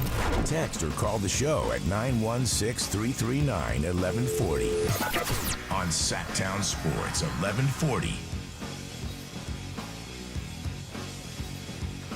916-339-1140 is your text line. Keegan Murray sound here in a second. You guys are putting way too much into whether or not we have dog players. We need more talent. Well, both can be true. We do need more talent. Dogs. But look at, why don't you go down the list of highly successful teams last year and tell me which teams didn't have dogs. They've all got them. Whether it's the Heat, the Celtics, the Bucks, the Suns, the Grizzlies, Draymond and the Warriors. Here's one. He's still new to it. Is Sabonis? I think there's a little edge to him. I agree with you. I think, yeah. I agree I wonder. with you. I don't know yet. I agree with you. Gosh. I guess if we have to wonder, maybe it's not. Yeah, there. like I feel he's tough. For sure. And that's not what I mean strictly, but Yeah. He's tough. Somebody said Dallas. Dorian Finney-Smith's kind of a dog. He's very underrated. Jalen Brunson's kind of a dog. Just that gritty, it's hard to put your finger on that grittiness. That's it. That's exactly what it is. Keegan Murray met the press, which I always think is funny to say, like they all shook hands, like, hey, how you doing? I'm Keegan. He met the press, and we'll go with cut one. He's just so grateful to be here. Appreciate it, Monty. I'm excited to be here in Sacramento. It's a dream come true to be able to put on the purple and black. So I'm grateful to be in this position. Sacramento has welcomed me with open arms so far, so I'm excited to see everyone at the games and things like that. For me, it's been a journey from where I came from and to where I am now. So this is just the first step in my journey. I'm forever grateful to be here in Sacramento. Let's keep going on the list here. Misconceptions on his game. He addressed that. I think it's my competitive spirit. I get a lot of that just because I'm so even-keeled on the court. I just try not to get too high or too low. In high school, I was kind of like that kid that always wore his emotions on his sleeve. So I just tried to change that. It didn't work for me, so I'm just trying to keep that even-keeled mindset. But for me, once you get in between the lines, I feel like I'm one of the biggest competitors out there. So I feel like that's probably a misconception. Great players in the NBA currently that are not outwardly fiery. Steph's pretty chill. Yeah, but he'll do like the go to sleep, baby. Is that fiery? That's like the dagger. Fiery. He chews aggressively on his mouthpiece. Well, Kawhi is, I think, the best. Yeah, like Kawhi, I think he's the best example, but he's also a robot. Yeah. Like he's actually a cyborg. I mean, Giannis is pretty fiery. You think so? I was going to say Giannis. Chris Middleton. Who Keegan has compared his game to. What about Jokic? Not really, huh? Jokic is fiery. Is he? Yeah. He's got an entire family that'll... Yeah. His family is almost killed one of the Morris twins. Yeah, that's a great point. All right, Keegan Murray. Now, here's the thing. Who are the guys here? The Fox and the Ox. Would something work with Keegan? Fox and the Ox and the Murray? Nope. No, not at all. But he was asked about the fit between those two. Yeah, I think my versatility plays a factor. Playing alongside both of them, being able to cut to the basket, read what Sabonis is doing in the post, things like that.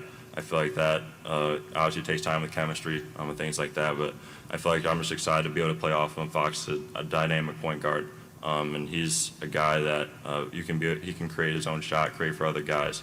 So for my ability to catch and shoot threes, play on the perimeter, I feel like we'll just expand both of their games even more. And I'm curious, what shaped your love for the game of basketball?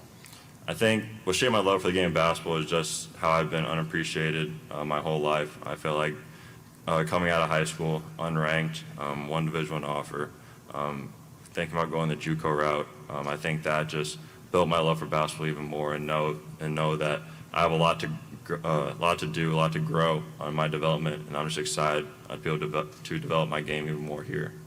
Well, a little two for one there. Thanks to Deuce Mason. Yeah, I think one of the exciting things there is clearly how much better he got from year one to year two. Mm-hmm. Monty addressed that, too, at the press conference. He said, look, at Iowa in year one, obviously a bunch of it was featured around Luka Garza. I mean, he was their beast, and Monty and the staff noticed that, Keegan Murray still impacted the game he wasn't getting 20 and 10, but he was getting 15, 18 minutes and still impacting the game. Then when year two, when he's a featured guy, he really, really jumped. So you just hope he keeps improving. Let's go to cut 8 based on that, by the way, visiting Sacramento during the entire process. Yeah, I think just first off, when I came here to meet with a lot of the people, they brought a couple players with them, and Sabonis and Fox. So for me, I felt like that was a big statement that they made when I knew that they really cared about me and my abilities to be able to play here.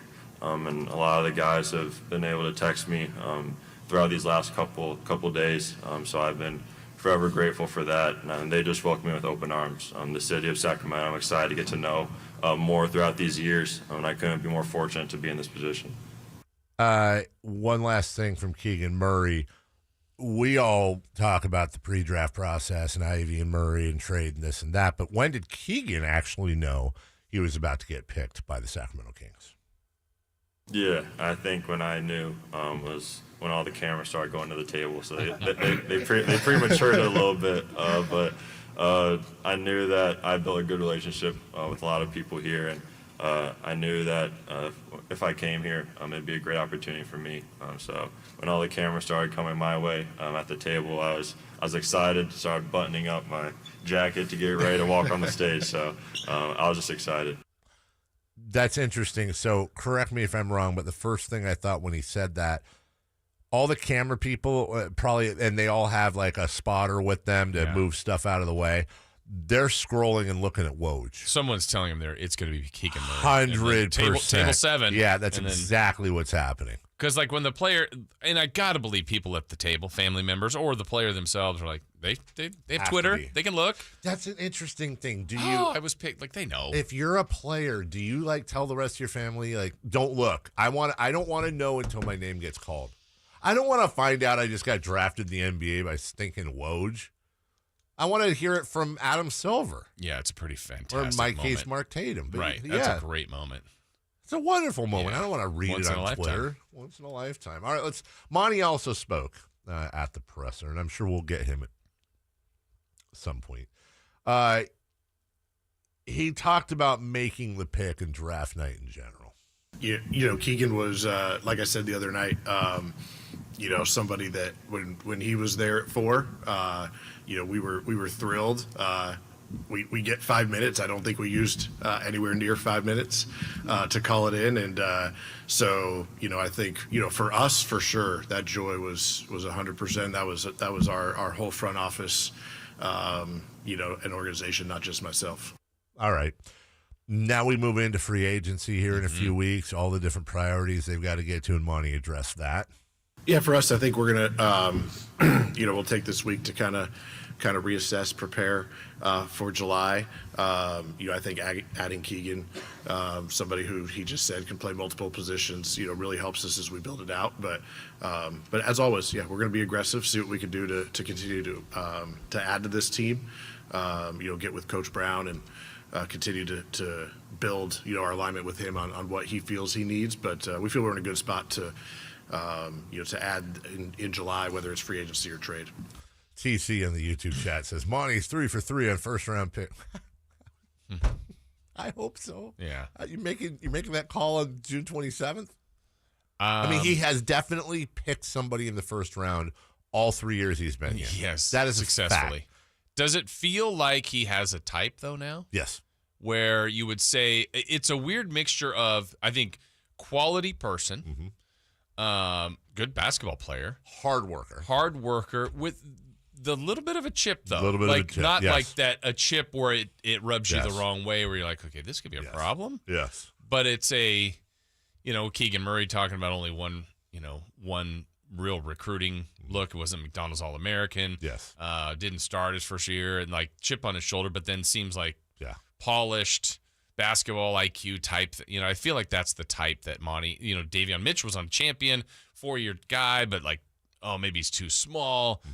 Chip and Tyrese certainly had one too. Pistol Pete says, this one is very obvious to me that this guy is the real deal. And then TC, again, on our YouTube chat says, wait, hold on, he's not. Guys, let me again be clear, and this is where I get yelled at. We don't have you're basing that on what?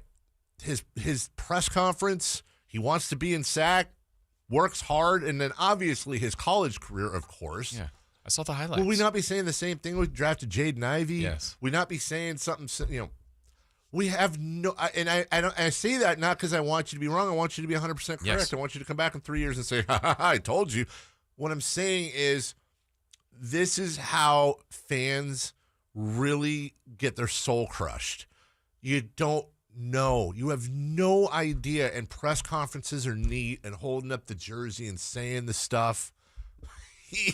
You do not.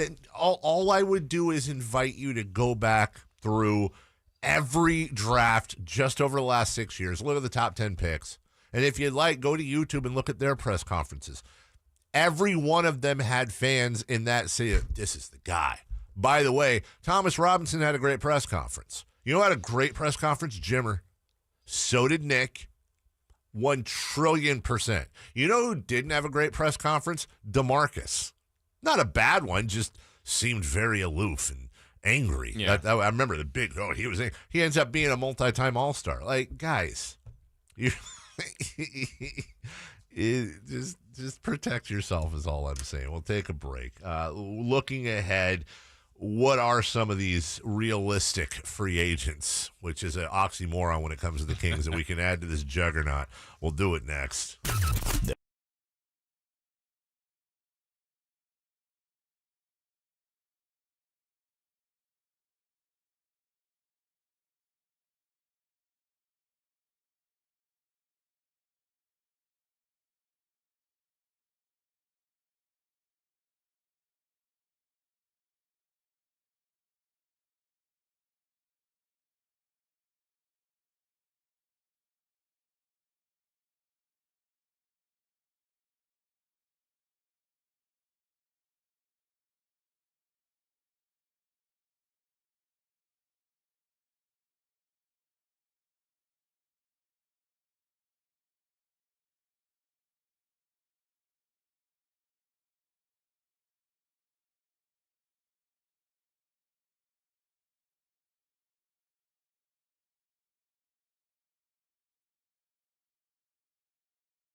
First. The flagship. Ball game. Sacramento wins. KHTK AM and HD1 Sacramento. KYMX HD2 Sacramento. From the Power Business Technology Toshiba Studios. Sacktown Sports 1140, the flagship station of your Sacramento Kings. It's the Carmichael Dave Show. He's on the microphone. When he's not on the microphone, he's playing a song. And when he's not playing a song, he's on the microphone. And then boom. With Jason Ross. Jay, hey, my headset's Text or call the show at 916-339-1140. It's the Carmichael Dave Show with Jason Ross. On Sacktown Sports 1140. All right, one more cut here, and then we're going to get into free agency. Monty McNair was asked about trading the 37, and honestly, that was the thing that surprised me more than anything. Here's how he responded. Yeah, so at the time, the trade was not official, so I couldn't speak on all the details, but yeah, it was for 2 future seconds, which is kind of the larger trade I was referencing, not a 3-team trade or anything. But for us was, as we go into draft night and into free agency, we're really we're managing both our roster spots. We've got a bunch of guaranteed contracts already. We're adding one more very quickly, and so that that's one thing is opening up another roster spot as we get into free agency, and we have a lot of things on the table. And the other is our our asset management and building the portfolio so that we can go and continue to build out the team. And for us, the trade-off at that point and turning 1 second into 2 into the future, we felt that plus opening up the roster spot allowed us to kind of have the best options as we go into July. Well, I know this isn't completely exact, but Josh Jackson, Jeremy Lamb, Dante DiVincenzo's a free agent. I know they want to bring him back. Let's see, Trey Lyles is a team option, as is Mezzi. Damian Jones, I'm pretty sure they want to re-sign him. Mm-hmm. Ramsey, Woodard, Lewis King. God, I forgot Emmanuel Mudiay. Yeah. There was a 10-day, right? It's strange, though. It seems like there's some open spots. Yes. And obviously, we don't know everything that's in Monty's head and what he has planned down the road and all that. I keep going back to E.J. Liddell and what's his face, the other kid. Hardy, thank you. I'm thinking, God, you can't, that's... Anyways. I have here, this is going to take us, by the way, through 2013. So this is almost 9 years ago. This is Bleacher Report's list of best free agents in Kings history. Best signings. Okay. Honorable mention, Vernon Maxwell. Okay. Honorable mention, Jim Jackson. Number 5, boy, this won't be controversial. John Salmons. To be clear, this refers to the first time he played with the Kings. He was acquired via trade the second time around. He was extremely productive during that first run, averaging 13 points, 4 boards, 3 assists, and a steal while shooting 47% from the field. And he was a pretty darned good perimeter defender. First go around with the Kings. It's fine. Number 4, John Barry. Okay. I agree with that one. Number 3, Scott Pollard. Yeah. Number 2, Bobby Jackson. I think the top 2 are locked. Number 2, Bobby Jackson. Number 1, Vlade Divac. Right. My first question, guys, is this. Since 2013, have the Kings signed somebody via free agency that you think would pop into that top 5? I'm thinking of a world of George Hills. Rashawn Holmes? Rashawn Holmes, I think Rashawn Holmes would go into the top 5. I still think if you argue the biggest name, besides someone I think the best free agents they've ever signed are the ones they've re-signed. Yes. That are, like Weber. And but the biggest name is Vince Carter. But right. He had 1 year here. He's at the end. And he was obviously at the very end. By the way, happy birthday to him over the weekend. Yeah. I feel like we're forgetting one. I just have that feeling. Zach Randolph? He's pretty good for his short time. He was good for a year. Yeah. Would you put him in? So our top 5 now is whatever the hell you just mentioned that I just forgot. John Barry, Scott Pollard. He knock out Barry or Pollard? Zach Randolph? It's so hard to quantify that in the sense of it's like, obviously, if you look at just numbers, Randolph put up better numbers than both of those guys. But those guys were so integral to a team. Yeah, exactly. It's really hard to make a comparison there. Because we'd all agree Zach Randolph is a much better player than both of those guys. Yeah, especially in his prime he was. And again, much like Vince, he was kind of nearing, he had the end in sight.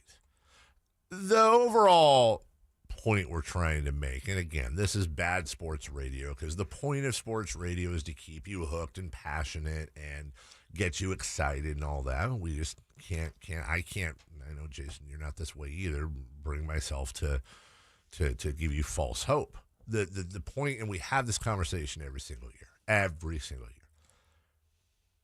Free agents don't come to the top flight. Free agents don't come to Sacramento. Will that streak end someday?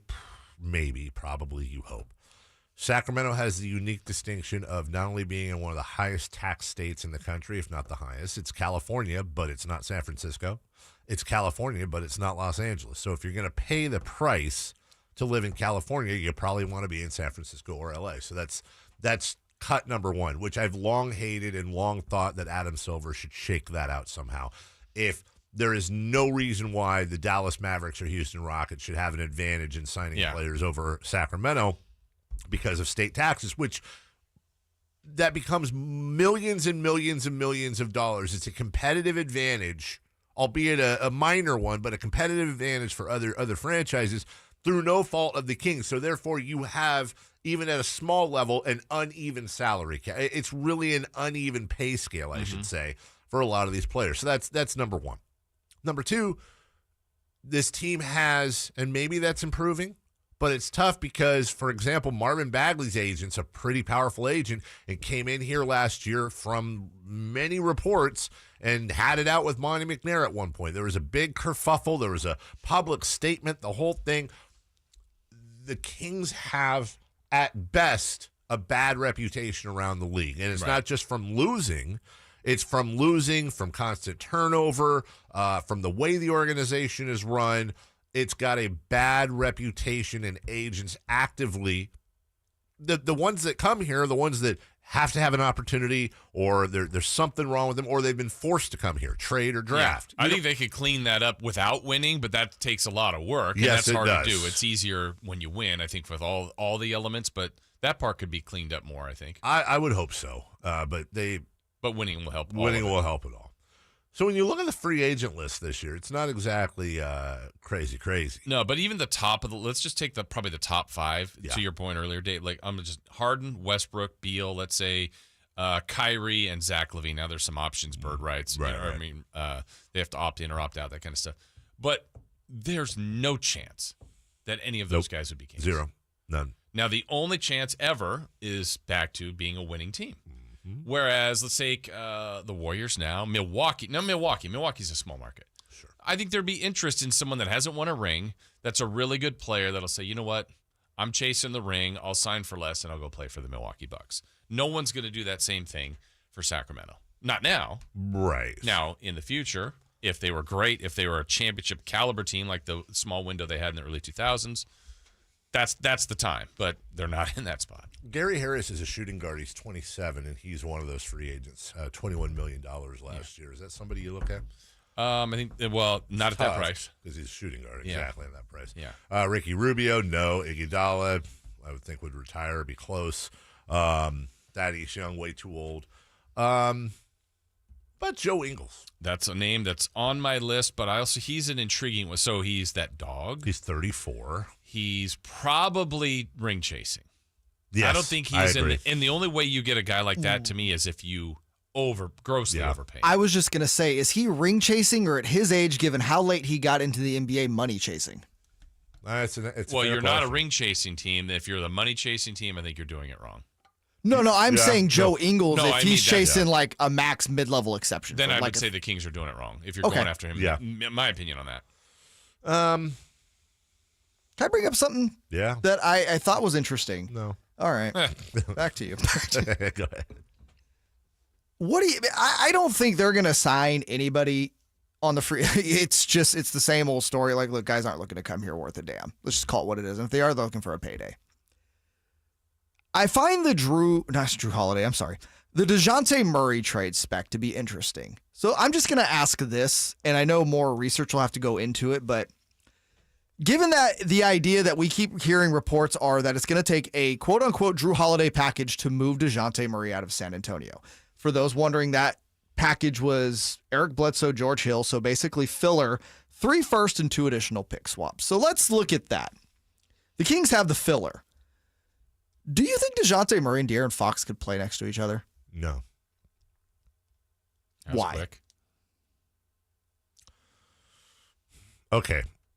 Do I think DeJounte Murray and De'Aaron Fox could play next to each other?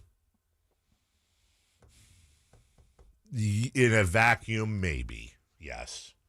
But now what happens to Davion Mitchell, Dante DiVincenzo if he comes back? That whole rotation, and what are you? They come off and the what bench. are you giving up? And what are you giving up for DeJounte So Murray? again, let's use the Drew Holiday package. That again, that's the report. That's what the Spurs want. So you give up expiring. So let's say, or not even always expiring. Let's say it's Rashawn Holmes and Justin Holiday, because I think those two contracts alone match Murray's. Okay. 3 first and 2 swaps. And you roll out a starting lineup, just throwing it out there. Right. De'Aaron Fox, DeJounte Murray in the backcourt, with a front court of Harrison Barnes, Keegan Murray, and DeMontis Sabonis with Davion Mitchell, and if you re-sign him, Dante DiVincenzo coming off the bench. On paper, it's a better team. It's a really good team. Murray was an all-star last year. He's been an all-defensive player. He's not a great shooter, which is a little concerning. Don't the Spurs want more than fill? I mean, they're getting it in picks, but what is the filler? The players coming back. But it's just they can't expect to get a star-level player in 5 first-round picks. No, That's just not happening. So if you're the Spurs, are you taking the filler and then 5 potential Kings picks? That's got to be pretty intriguing. Man. Yeah, for the Spurs would make that deal. Okay, but why wouldn't they? If, again, in the world that we say Murray and Fox can play in the backcourt together. Sure. You'd also have 2 Murrays. Just saying. You would have to be Wow, you're convinced, anti-Murray. Jay, that you are clearly a top 6 team. I'm saying on Because you paper. mortgage your future. You are. And okay, let me ask you this. 2 teams are playing each other. Now, in my world, each team there's some clones. But Team A is his lineup. Mm-hmm. De'Aaron Fox, 1, DeJounte Murray, the 2, Harrison Barnes, Murray, and Sabonis. But they're playing a game against this team.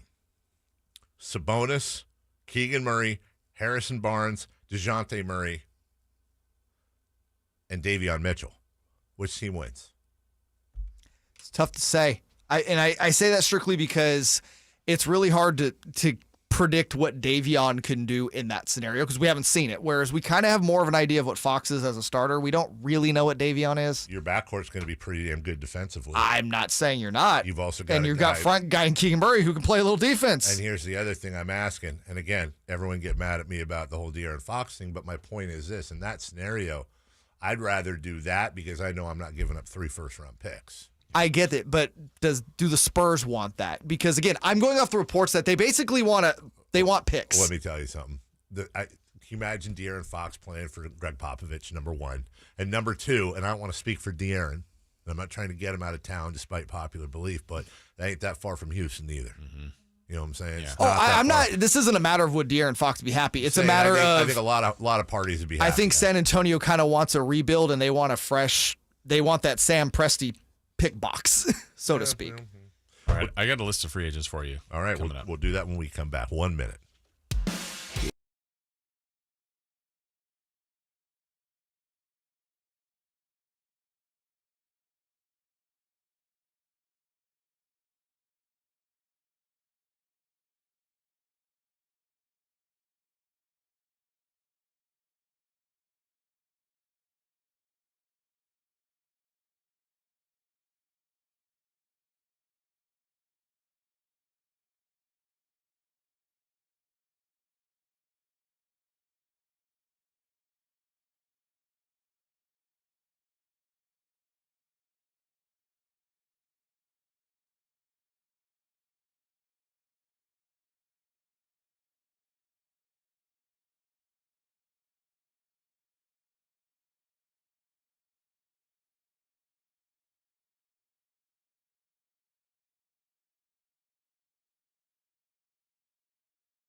Make sure it's a hot one. Take a shot right now. Call or text at 916-339-1140. The Carmichael Dave Show with Jason Ross on Sacktown Sports 1140. Shout out to the YouTube chat. And my Shout guy, out. My guy Martin 23. who almost never comments. Yeah, I was gonna say this is a little different. But as I was talking about these proposed trades back and forth, I literally was like, "Oh my God! If Martin's listening right now, he is flying to the keyboard." And Martin was listening. Everybody relax. Golly, not a triggered nation over here. Here we go. Trying to run him out of town. No, first off, I have no power. Secondly, it's what we do. And I've talked about trading every single person on this team other than DeMontis Sabonis. You literally talked about trading me and Jason yesterday. Thank you. And shocking, by the way, it's amazing how... You also got rejected by all the other teams. I did. Yes. Well, too much No salary. one was interested, yeah. So it also always amazes me how protective we are over our teams, our players, when we're, like, ridiculously bad every year. Like, guys, everything should be on the table. It's okay. Nobody's proposing anyone gets given away. My goodness gracious. But I'm telling you, Martin's got, like, it's like a radar or something. Like, bro, it's just basketball. It's nothing personal. Calm down. You have a list of free agents. Yeah, some people, I try to hit the realistic button, right? Mm-hmm. Because here, you brought up Joe Ingles. Here's another one that I think of a player that would be a great fit, but I just think is more of the, I've been there, I've done that, I'm still trying to get to that ring. What do you think about Nicholas Batum? I think he's a really good fit on a lot of teams. I agree with you. But I think he would probably rather go to someone else that has a chance at winning a ring. And I think he wants to stay in L.A. Yeah, especially at this point in his career. But I wouldn't have an issue, especially if we could get him at a decent rate. Okay, so these other guys all are lower on the free agency pecking order, but I think, some creative work can be done. What do you think about Caleb Martin from Miami? One of the Martin twins. Well, and that's the thing about when Kevin's brother, Dave. Yes. Anybody coming from that Heat culture, right? I like that. That's honestly that makes them more of a candidate for me, because that's the type of culture that and that is how you kind of can help interject that. But you're also talking about a guy who's in his mid-20s, which is fine. He kind of fits that timeline, and a guy who can also play a wing, especially if Harrison Barnes, and this is a real thing. Harrison Barnes truthers, don't get mad here, but he is on an expiring, and if they end up moving him, like you said, or like Jay said, in a package for Rashawn, I think we say this about Harrison every year, and watch, he's going to re-sign like a 4-year extension, but this would be a year that he would move. Sure, and that, again, kind of the reason why I was going back to the Murray talk is basically, at that point, if you brought in DeJounte Murray, I'm just saying, again, guys, I'm just throwing this out there. I don't know if it would work. But clearly, if your starting five was DeMontis Sabonis, Keegan Murray, Harrison Barnes, De'Aaron Fox, and DeJounte Murray, Sabonis, DeJounte, and De'Aaron are your three go-to options, correct? Correct. Isn't that kind of the role you want Harrison Barnes to be in that 4, maybe 5 role on offense? Isn't that where he thrives the most? Wasn't his best years in Golden State where he was basically the 4th, 5th guy? Yes. Yeah. And it kind of puts him in a perfect role, and I think that he would really thrive here. Yeah. My thing is, if you could find a third guy where Harrison is your 4th best option on offense, which I think that's his best role. I think that really starts to turn the narrative around, personally. Yeah. Mm-hmm. Well, and that's the thing is, it's part of it's also narratives and culture too, right? When you're looking at these guys, yeah. Montrezl Harrell, okay, yeah. Here's what do you think? Here, I'll just read the other guys I wrote down. So Caleb Martin, I mentioned Taurean Prince, T.J. Warren. There'd be some risk there coming off over a year of injury. Yeah. Kyle Anderson, I think, is a good fit guy. Chris Boucher, Jarrett Culver, Bryn Forbes would be for shooting. Gary Payton the second. I'd love Gary Payton. Payton the second. I think he's going to be pretty, not prohibitively spendy, but yeah. I'm thinking about that backcourt still. It's tough, man, because you have Fox. You have. I think they. Do you think Gary Payton too would be a good starter next to Fox? No. If you don't want to shoot, his outside shot has gotten a lot better. It's gotten better, but man, and not that DiVincenzo's some awesome shooter either. He's not a bad shooter, though. He's not, well. I think Terrence Davis right now is the best shooter on the team. I think so. That's not great. Shooting's a problem. It That's is. Malik Monk. Mitchell Robinson, Jalen McDaniels. I think Malik Monk would be very interesting if you are keeping Fox long term, reuniting that Kentucky backcourt. That could actually be kind of fun. And Monk has been kind of a slow bloomer, but I've liked his growth the last couple of years. I guess the problem with the 2 spot is like you really need someone that can shoot and play defense, and that answer, there's no clear answer there, I feel like. Yeah, no, I hear you. And kind of to Jason's point, I think Terrence Davis has the potential to be that. We just haven't seen it consistently. All right, next. Yeah, I think that was. Let me see. That was the list of my real. I mean, again, there's better players, but I think when you're looking at I just don't know. Monty did say this. I think we played part of that cut where Monty said, I think when you get to free agency, that's where you go to fit. That's where you're trying to like, what's this team missing? Here's how I'm addressing it in free agency and or trades. DeLon Wright. I'd be interested. Should have never traded him. I know. I agree. I wanted more for that trade, to be honest. He had a good year in Atlanta last year. Yeah. Quiet, but he was solid off the bench there. He was solid off the bench in Sacramento. There's just no way we. Never mind. Who? Because there's no. DeMarcus can't play 2 for crying out loud. Okay. I told you that before the show. Hey, hold on a second. Because I'll go with the name I was going to mention just because I'm running down the list. More controversial free agent signing in Sacramento. DeMarcus Cousins or Marvin Bagley. Marvin Bagley. Think so? No, so. You're probably right. I'm trying to talk. I'm trying to formulate an argument. Here's the thing. This front office would say they never had DeMarcus. Yeah. Right? The other side of that too is there still and were people that liked DeMarcus. You don't find a whole lot of Marvin Bagley fans in Sacramento. Okay, let me ask you this. I know. Take emotion out of the equation. I am. You can have either of these guys for 2 years, $8 million. I'm trying to throw out a low number. From a basketball standpoint, who would you take a flyer on? Marvin Bagley or DeMarcus Cousins for the next 2 years? I'd spend the money elsewhere. Yeah, if that was an option, sure. But if you're like, holding a water pistol to my head, I wish there was a world. DeMarcus had a better year than Marvin last year. And I would take Marvin. I've said this before, and part of this is me being, Kings whatever. And I think DeMarcus back here would be amazing. Like, where I stand on DeMarcus. Until he gets ejected. But when we talked about the whole trading away last year, the Sacramento Kings traded away a young player that is going to end up coming back and biting them right in the butt and start this whole Kings suck loser thing all over again. And there's a voice in the back of my head that keeps saying, they're right, but it's not going to be Tyrese Halliburton.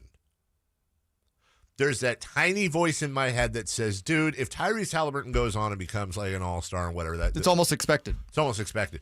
If Marvin Bagley becomes an all-star, to me, that's going to hurt far more than Tyrese. Sure, but to become an all-star, you have to play. Yes. I get it. He's also 21. Right. It's not looking good. It's not like Marvin Bagley. I mean, look at Marvin Bagley's games played in his first 3 years versus Steph Curry's. What I'm saying is look at guys that are perpetually hurt, especially big men that are hurt their first 4 years. 1, 2, 3, Joel Embiid. Joel Embiid is a different story.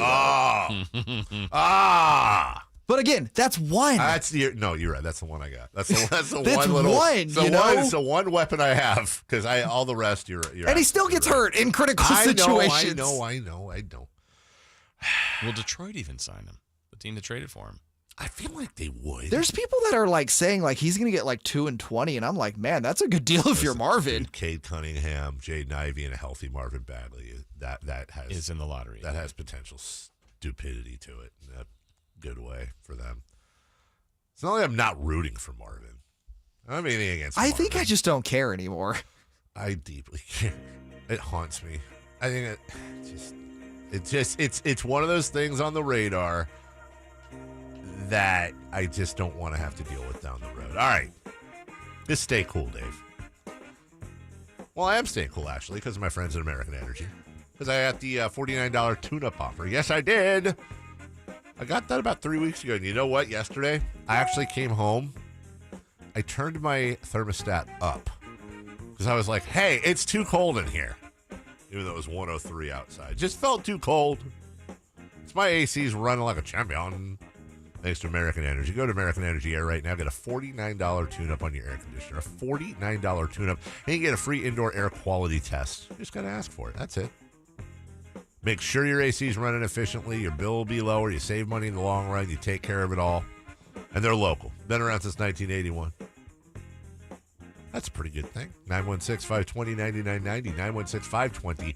916-520-9990. 916-520-9990 or AmericanEnergyAir.com. Get there. Tell them Carmichael Dave sent you. Well, we switch gears just a tad here. We're taking a break still, right? Oh, you did the thing with the thing. I just faded down the music. Okay, I gotcha. We're accentuating the point. Yeah, AmericanEnergyAir.com. Yeah. Get there today. Does Debo still want to leave? A Jimmy G update and more. NFL update next. If you want all the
first.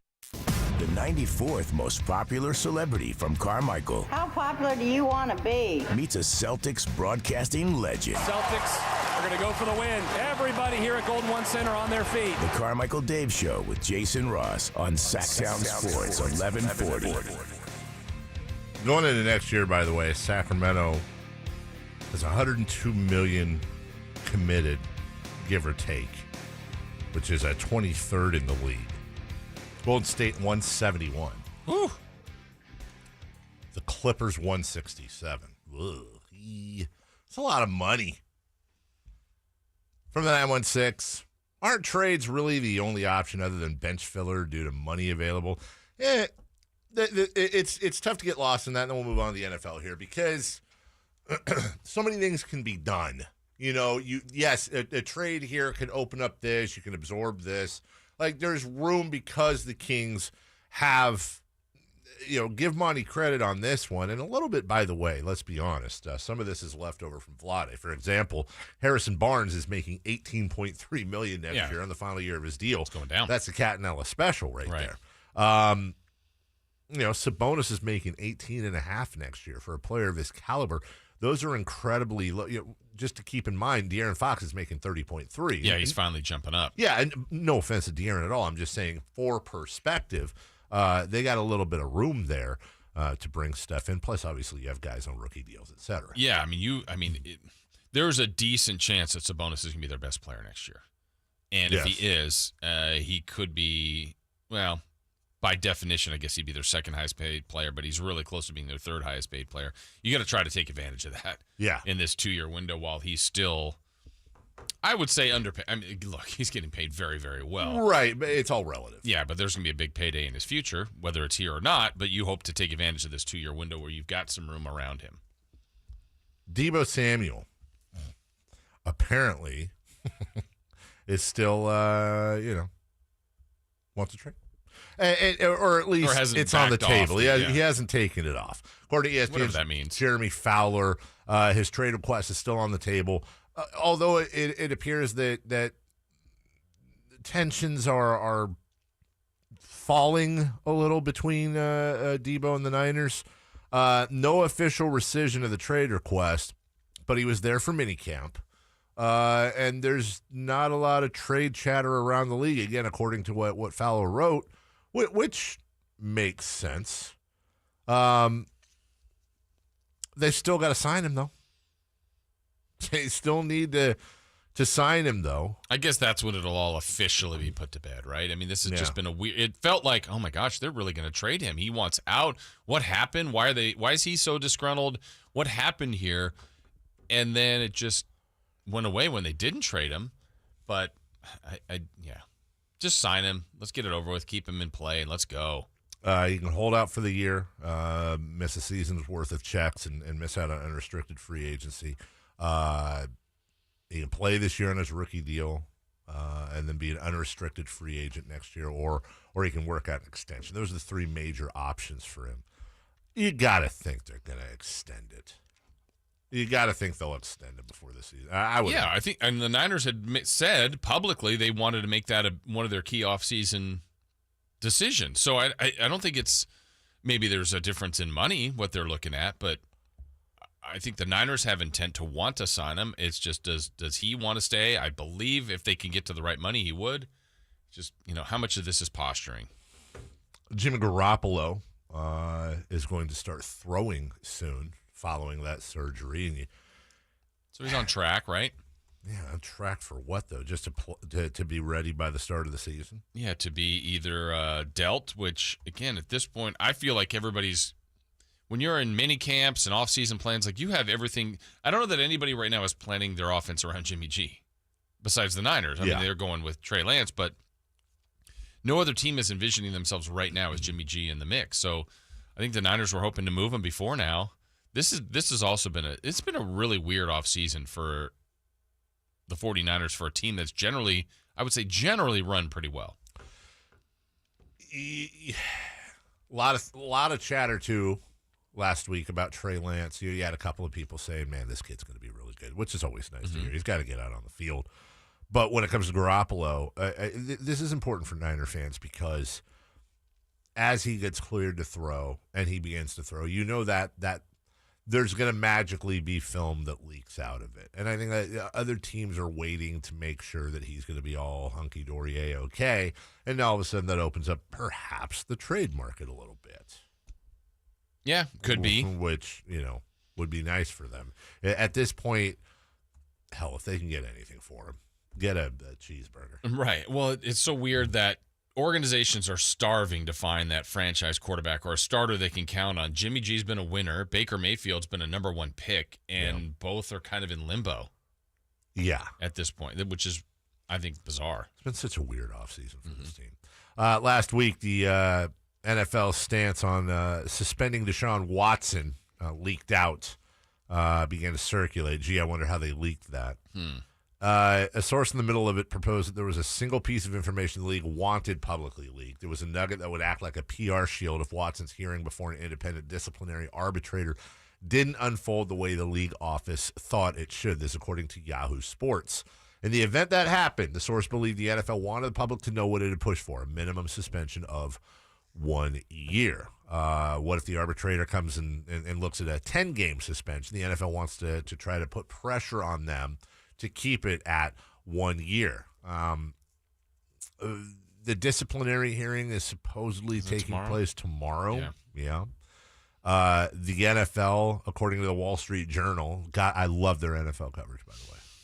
That's why I get it. It's seeking according to the Wall Street Journal, the NFL is seeking an indefinite suspension that would be at least 1 year in length, at which point Watson could apply for reinstatement. Several other outlets have confirmed the reports.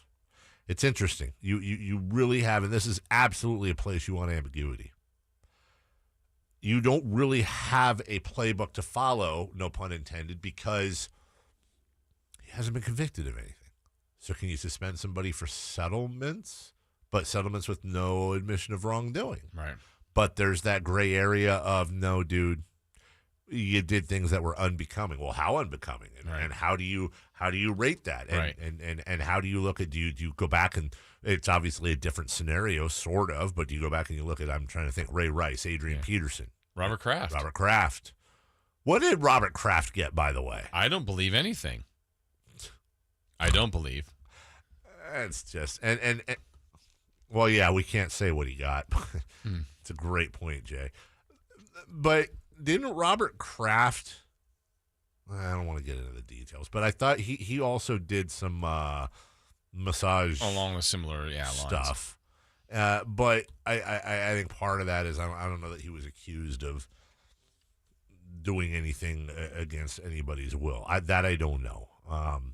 But the charges against Robert Kraft back then, it was a misdemeanor. It was dropped, and great attorneys can do that. He was not charged, from what I see, by the NFL, and that's all stuff that Deshaun Watson's team is going to be able to bring up. We do know this: the dirtiest part of this whole the second dirtiest part of this whole ordeal is that the Browns agreed to structure Deshaun Watson's contract so he makes only $1 million. Right, the first year. Yeah. So if he is suspended as expected, now let's put that aside because, excuse me,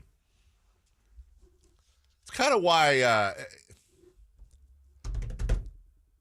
Can we agree that, and we'll find out very soon, that it's highly unlikely Deshaun Watson's playing for the Cleveland Browns next year? I would say based on what you just read, yeah. I would lean very much towards that. Okay. Or minimal games, right? Minimal, yeah. We're talking a small handful. Which really is interesting because they still have Baker Mayfield. Mm-hmm. And I think a big reason they still have Baker Mayfield is because they know they're going to be. Yes. Yeah. So now you have a team in Cleveland whose incumbent quarterback, who, by the way, it's not like Nate Sudfeld. Right. It's a former number one pick in the NFL who they gave up everything to get. And is still incredibly young. Yeah. But it'll be what? If he misses the season, that'd be 2 full seasons he's missed. Yes, it would. And you just gave up a haul for him. Cleveland, by the way, with everything going on last year, all the injuries and this, they were 8-9. Mm-hmm. It's not. That's one more win, they're above 500. Now all of a sudden, I wonder where those bridges are between Baker. Like, imagine having Baker Mayfield go in, and they're like, "Yeah, we need you to lead this team." And we have Deshaun Watson, and just for a year, just for a year, yeah. maybe it's 10 games or 4, and then we're going to need you to be a great cheerleader. It doesn't matter how you do this year. These guys you're leading, you won't be leading next year, which makes you wonder if Cleveland wouldn't be a perfect place for Jimmy Garoppolo. Because to do the same thing, he's kind of used to this. Yeah. Just go in and win ball games. Right. Get us wins. If there's one thing, be a good guy. Be a good guy. That in there, there's one thing I think everyone universally can agree on with Jimmy Garoppolo. Say what you want about him. There's no drama. No. There's no personality conflicts, none of that. When there could have been last year when they do all the trade up while he's still signed. 100%. I don't know what you do with Baker Mayfield. Because he is drama. He's all drama. I don't know what you do with him, but if I'm Cleveland, screw it. You don't know what to do, is my guy Shelby. RefinanceWithShelby.com. Who knows? Maybe Jimmy's going to move out there. He's going to need help on a home. Cleveland's in Ohio, where some pretty big national mortgage company chains are. I just don't understand, and I get that there's great, neat commercials that they run and branding and all kinds of stuff these big mortgage outlets run. But why would you go with something that big? With some person you're never going to meet. They've probably never even been to Sacramento, much like understand the market. How many relationships with realtors, with appraisers, with title companies? None of that. Why would you not want to take advantage of somebody local? Not only are you supporting local business, which is great, but I get it. We all want the best deal, especially for something on our house. And Shelby can get you that as well, because they're not just going to one lender. Like, oh, this is our deal. These are all the deals we have. Sorry. No. These are their deals and their deals and their deals and their deals. We can take them all and figure out what's the best one for you. Do you really care who you're paying your mortgage payment to? Honestly, think about it for a second. Do you really care what company you're paying your loan to? No, you care about the payment. You care about the rate. That's it. So whether you're purchasing, whether you're refinancing, go to refinancewithshelby.com. That's refinancewithshelby.com. NMLS number 279051. BRE number 01864-354. We will take a break. When we come back, are we there already? Wow. What's hot? What's not in the news? Next.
What's hot Yeah, hot. Real hot. and what's not. It's not good. Brought to you by American Energy Air and Solar, Sacramento's complete heating and cooling company and second opinion partner.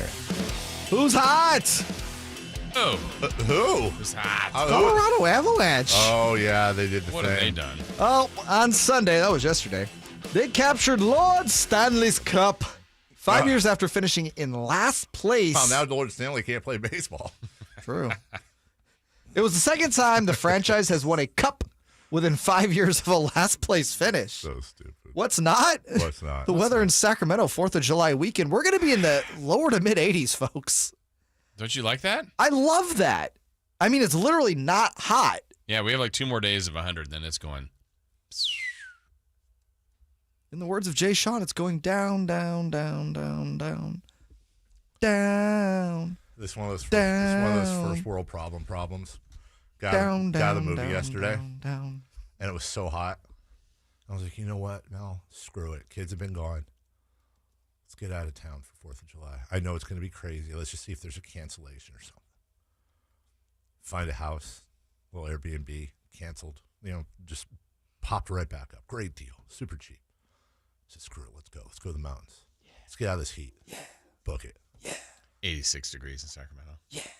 So it's the same temperature all weekend. Normally, this place is like 20 plus degrees cooler. Yeah. Every time I go out, every time I do something like this, it inevitably, unseasonably cool temperatures in Sacramento this week. Why don't you check the Sacramento temps first? Because I'm an idiot, Jay. What's I mean? Can you cancel? Yeah. Because the 86 or 88 here is going to feel cool. Not cool, but it's going noticeably to different. be almost chilly. My goodness gracious. All right, You have to wear a sweatshirt in the evening. Mm-hmm. A sweatshirt, I say. Yes, a sweatshirt, I say. News time now, please. Stand by on this frequency. It's time for the news of the day. Thank you for ruining the show and dropping a steamer on my journalistic integrity. Today's important headlines, intelligent analysis, hard-hitting interviews. Yeah, this is none of those things. Here's Carmichael Dave and Jason Ross. Oh my God, I love those guys. Does she, though? Does she really love us? I think not. Who cares? Let's look at what today is. Today is Monday, the 27th. In honor of Jay, it's National Micro, Small, and Medium Day. What does that even mean? Why is that in honor of me? Why did I take an unnecessary shot at you? I don't know. I caught a stray. It raises the awareness for the important role different-sized enterprises play in meeting the United Nations Sustainable Development Goals. Oh, now I see why it's aimed at me. Let's go! Yeah, exactly. That screams Jay Mars. Oh, you know why I read that wrong? Because on the first line it says micro, small, and medium, and then the next line, Enterprises Day, and I just thought those were 2 different days. Like, there was also an Enterprises Day. It was like a Star Trek thing. Or a car rental thing. National Sunglasses Day. Okay. So this happened on Saturday, interestingly enough. Put on sunglasses? A pair of sunglasses. At night? No, what was that? Corey Hart, thank you. That song still stands up, by the way. Yeah. It does. Yeah, that's okay. So remember I said we ate at Black Angus. It's a big date night. We had the coupon, and then we went to the movies at the Cinedomes, which aren't called the Cinedomes anymore. You guys spiced it up. Yeah, we did. We went and saw the Maverick. So we arrive, or we're almost pulling into the theater on Greenback, which was exactly 9 minutes from Black Angus. We're 20 minutes early for the movie. I realized I left my sunglasses at Black Angus. Oh, God. You're that guy. That leaves his sunglasses? At Black Angus? Yeah. Oh, I leave glasses. Yes. Yeah, I am. You're right. You were the one. I elected to not go back. I said, no, let's just go to the movie. My brother and my wife were apoplectic. What are you talking about? You left it. They're right there. Go back. I'm like, yeah, but you drive back and you drive. This is why I only buy gas station glasses. I do not buy expensive glasses for that. It's like why I buy cheap golf balls. Yeah. Because if I'm going to lose, would you guys have gone back? Glasses are, total value of glasses, $14, and I probably have had them for 3 months. Depends on how good I looked at them. That's not a bad. Okay. You look great in them, Jay. If I look sexy in them, I'm going back for my $15 AM/PM glasses. Would you have missed the previews? Yeah, but that's the it's deal like breaker for me. 20 minutes of preview. No, that's the best part. 20 minutes on the short end, I feel like, these days. I want all the previews. You're a big preview guy? Yes. You know what I'd like? I'd like a movie theater to have an option because they're doing everything now to have a non-preview. No, I want more previews. I hit my hidden talent. I can tell within 3 seconds of a movie trailer whether it's going to be good. Well, seeing... Oh, can you? Yeah, but every I'm once in a while, terrible at that. once in a while they try to trick you. I'm terrible. Every time I see... Here's the problem. I see very few movies, but 90% of the movie trailers I see, I'm like, oh my God, this looks amazing. Really? I'm always like, that movie Nope coming up looks amazing. Yeah. But I'll probably never see it. Oh, I want to see that. Because we went to a scary movie yesterday, there's a movie coming out in September called Smile that freaked me out. The trailer just freaked me out. It was like a 30-second trailer. I'll never see it. But man, It's called Smile? I'll show it to you after the show. You tell me if it's creepy or not. It's creepy. It's National Onion Day. Hold the? Have an onion. What? Hold the onions. Oh, I gotcha. Sauteed, best way. Grilled. National Ice Cream Cake Day. When's the last time you had an ice cream cake? Isaiah's birthday. About a year ago. I don't think I've had an ice cream cake in years, and I'll tell you something. I love ice cream Yeah, cake. they're great. Because it's ice cream. National Orange Blossom Day. Okay. Hey, Orange Blossom. Ice cream cake. National HIV Testing Day. Sure. Okay. I don't think any of those really we need to delve into any of those. I mean, are you going to miss out if I don't give you the breakdown on National Onion Day? Yeah, we'll be fine. There's too many layers. On this... Jay's not even paying attention. That was excellent. On this day, 1993, the first live sausage race Milwaukee? at a Brewers game took place at Milwaukee County Stadium. It was the first ever live racing event by mascots at a baseball game. The runners came from the left field fence and raced towards home plate. The winner, the bratwurst. Of course. It's always the brat. Here's a question for the two of you, and play along at home. Which is better? The sausage races in Milwaukee or the president's races for the Nationals? What's the difference? Well, costume. Sausage or president? What are you saying? They're all wieners? Yeah. Don't get political. There wasn't a president, Jimmy Dean. Or was there? What if they used like modern day, like if you had like Obama, Trump, and Biden out there? Well, Biden didn't fall the whole time, but what if you? Sorry, just come on. It's funny because it's true. It's funny because he falls. What is your favorite at game activity from Game Ops? It could be bongo cam. It could be the sausage race. It could be baby races. Ooh. I'll tell you mine. Kiss cam's always Kiss good. Kiss cam's good, except that some people go overboard. Yeah, but that makes it good. But it's like, bro, come on. Seriously, never mind. Moke knows how to do that one well. He gets the Yes, crowd he going. does. He's like, come on! Yeah, Moke's good in the, yes. I really, as of late, I really enjoy the Lion King cam. You where do? if you have a Simba cam? the Simba cam, where if you have a baby, you hold it out. And like then people Simba. always hold up a beer. That's funny. Yeah, but if it's a baby, that's funny to me. Because half the time the baby's just losing it. Which I don't blame the baby. Or it's someone's baby, but they're like 13. And they're... Wait, a 13-year-old with a baby? No. No, you're It's saying, someone- the it would be like baby you is holding 13. up Mason. I got you.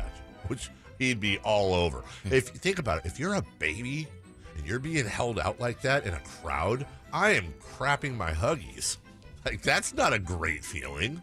But Simba didn't bother him. Well, he's a lion. You're a baby. He's a baby. It's a baby. Jay? Yeah. Favorite in-game dot races? Dot races are always a good classic. I like when grown-ups have to ride the tricycles around. That is pretty funny. But I always think of Revenge of the Nerds. Like, drink a beer. Yeah. Drink a beer when you're doing it. I've got your early... Are you a big believer in drinking and driving? That's not drinking. That's drinking and tricycling. Yeah, you're still driving a That's a tricycle. big problem. Everybody here on a four-wheeler? Or what are they called? The big wheel? Sorry, big wheel. I did. I had a big wheel. Yeah, that or the green machine, whatever the knockoff was. Anybody else ever think that of all the things you could talk about with the movie The Shining, it's weird that one of the things that stuck with me is Ted is a sick place to be able to ride a big wheel as a kid. Place. Yeah, perfect place. Until Murder Twins pop out. I understand Murder Twins was a downside. But anybody who, I would say majority of the people that are listening that ever had a big wheel could not ride it in their house. No. It was outside in whatever small little place of concrete. And if you hit like a pebble, you instantly stop. Right. You have to get out and lift it over but the this pebble. kid's going down the hallways. Cruising. Yeah. Full speed. Yeah. No helmet. Red rum. The NBA Rookie of the Year odds are out from many places. Paolo Banchero won. Should have picked him for. Oh, wait, they did. Why didn't the Kings send a package to go get him? Right? Why didn't they just trade up? Why didn't they include Rashawn Holmes? Why didn't they trade Rashawn Holmes, Harrison Barnes, and Justin Holiday? Yeah. The world. Not even the 4 pick, just those 3. Yeah. You're getting 3. You're getting 3 players. Jabari Smith. Oh, he went 3rd. Chet shame. Chet Holmgren. Why? Why did you choose that? I think I'm going to stick with it. Okay. Chet Holmgren goes 3rd, followed by Jaden Ivey. He wasn't picked 4th. And 5th is Keegan. The world hates Keegan Murray, right? He's on the list. Your guy Ben Mathurin is 6th. Oh. He's calling out LeBron. Calling him out. Nikola Jovic is 80-1. He's not a rookie. Yeah, he's just won 2-time MVP. MVP of the year. Nikola Jovic. He should have been a Nugget. I agree. On this day, 50 years ago, Atari was did their it was founded. Atari hasn't aged well. No. Speaking Did you have Atari? Hell yeah, I had Atari. Dude, Jungle Hunt was my jam. Pitfall I was okay at. Baseball where the 3 players were across. Oh my god. Home run derby or home run? The only thing I was never good at was with the little controllers. What were those? Is that what do these do? We'll be back tomorrow if they don't fire us. For Jason, for Jay,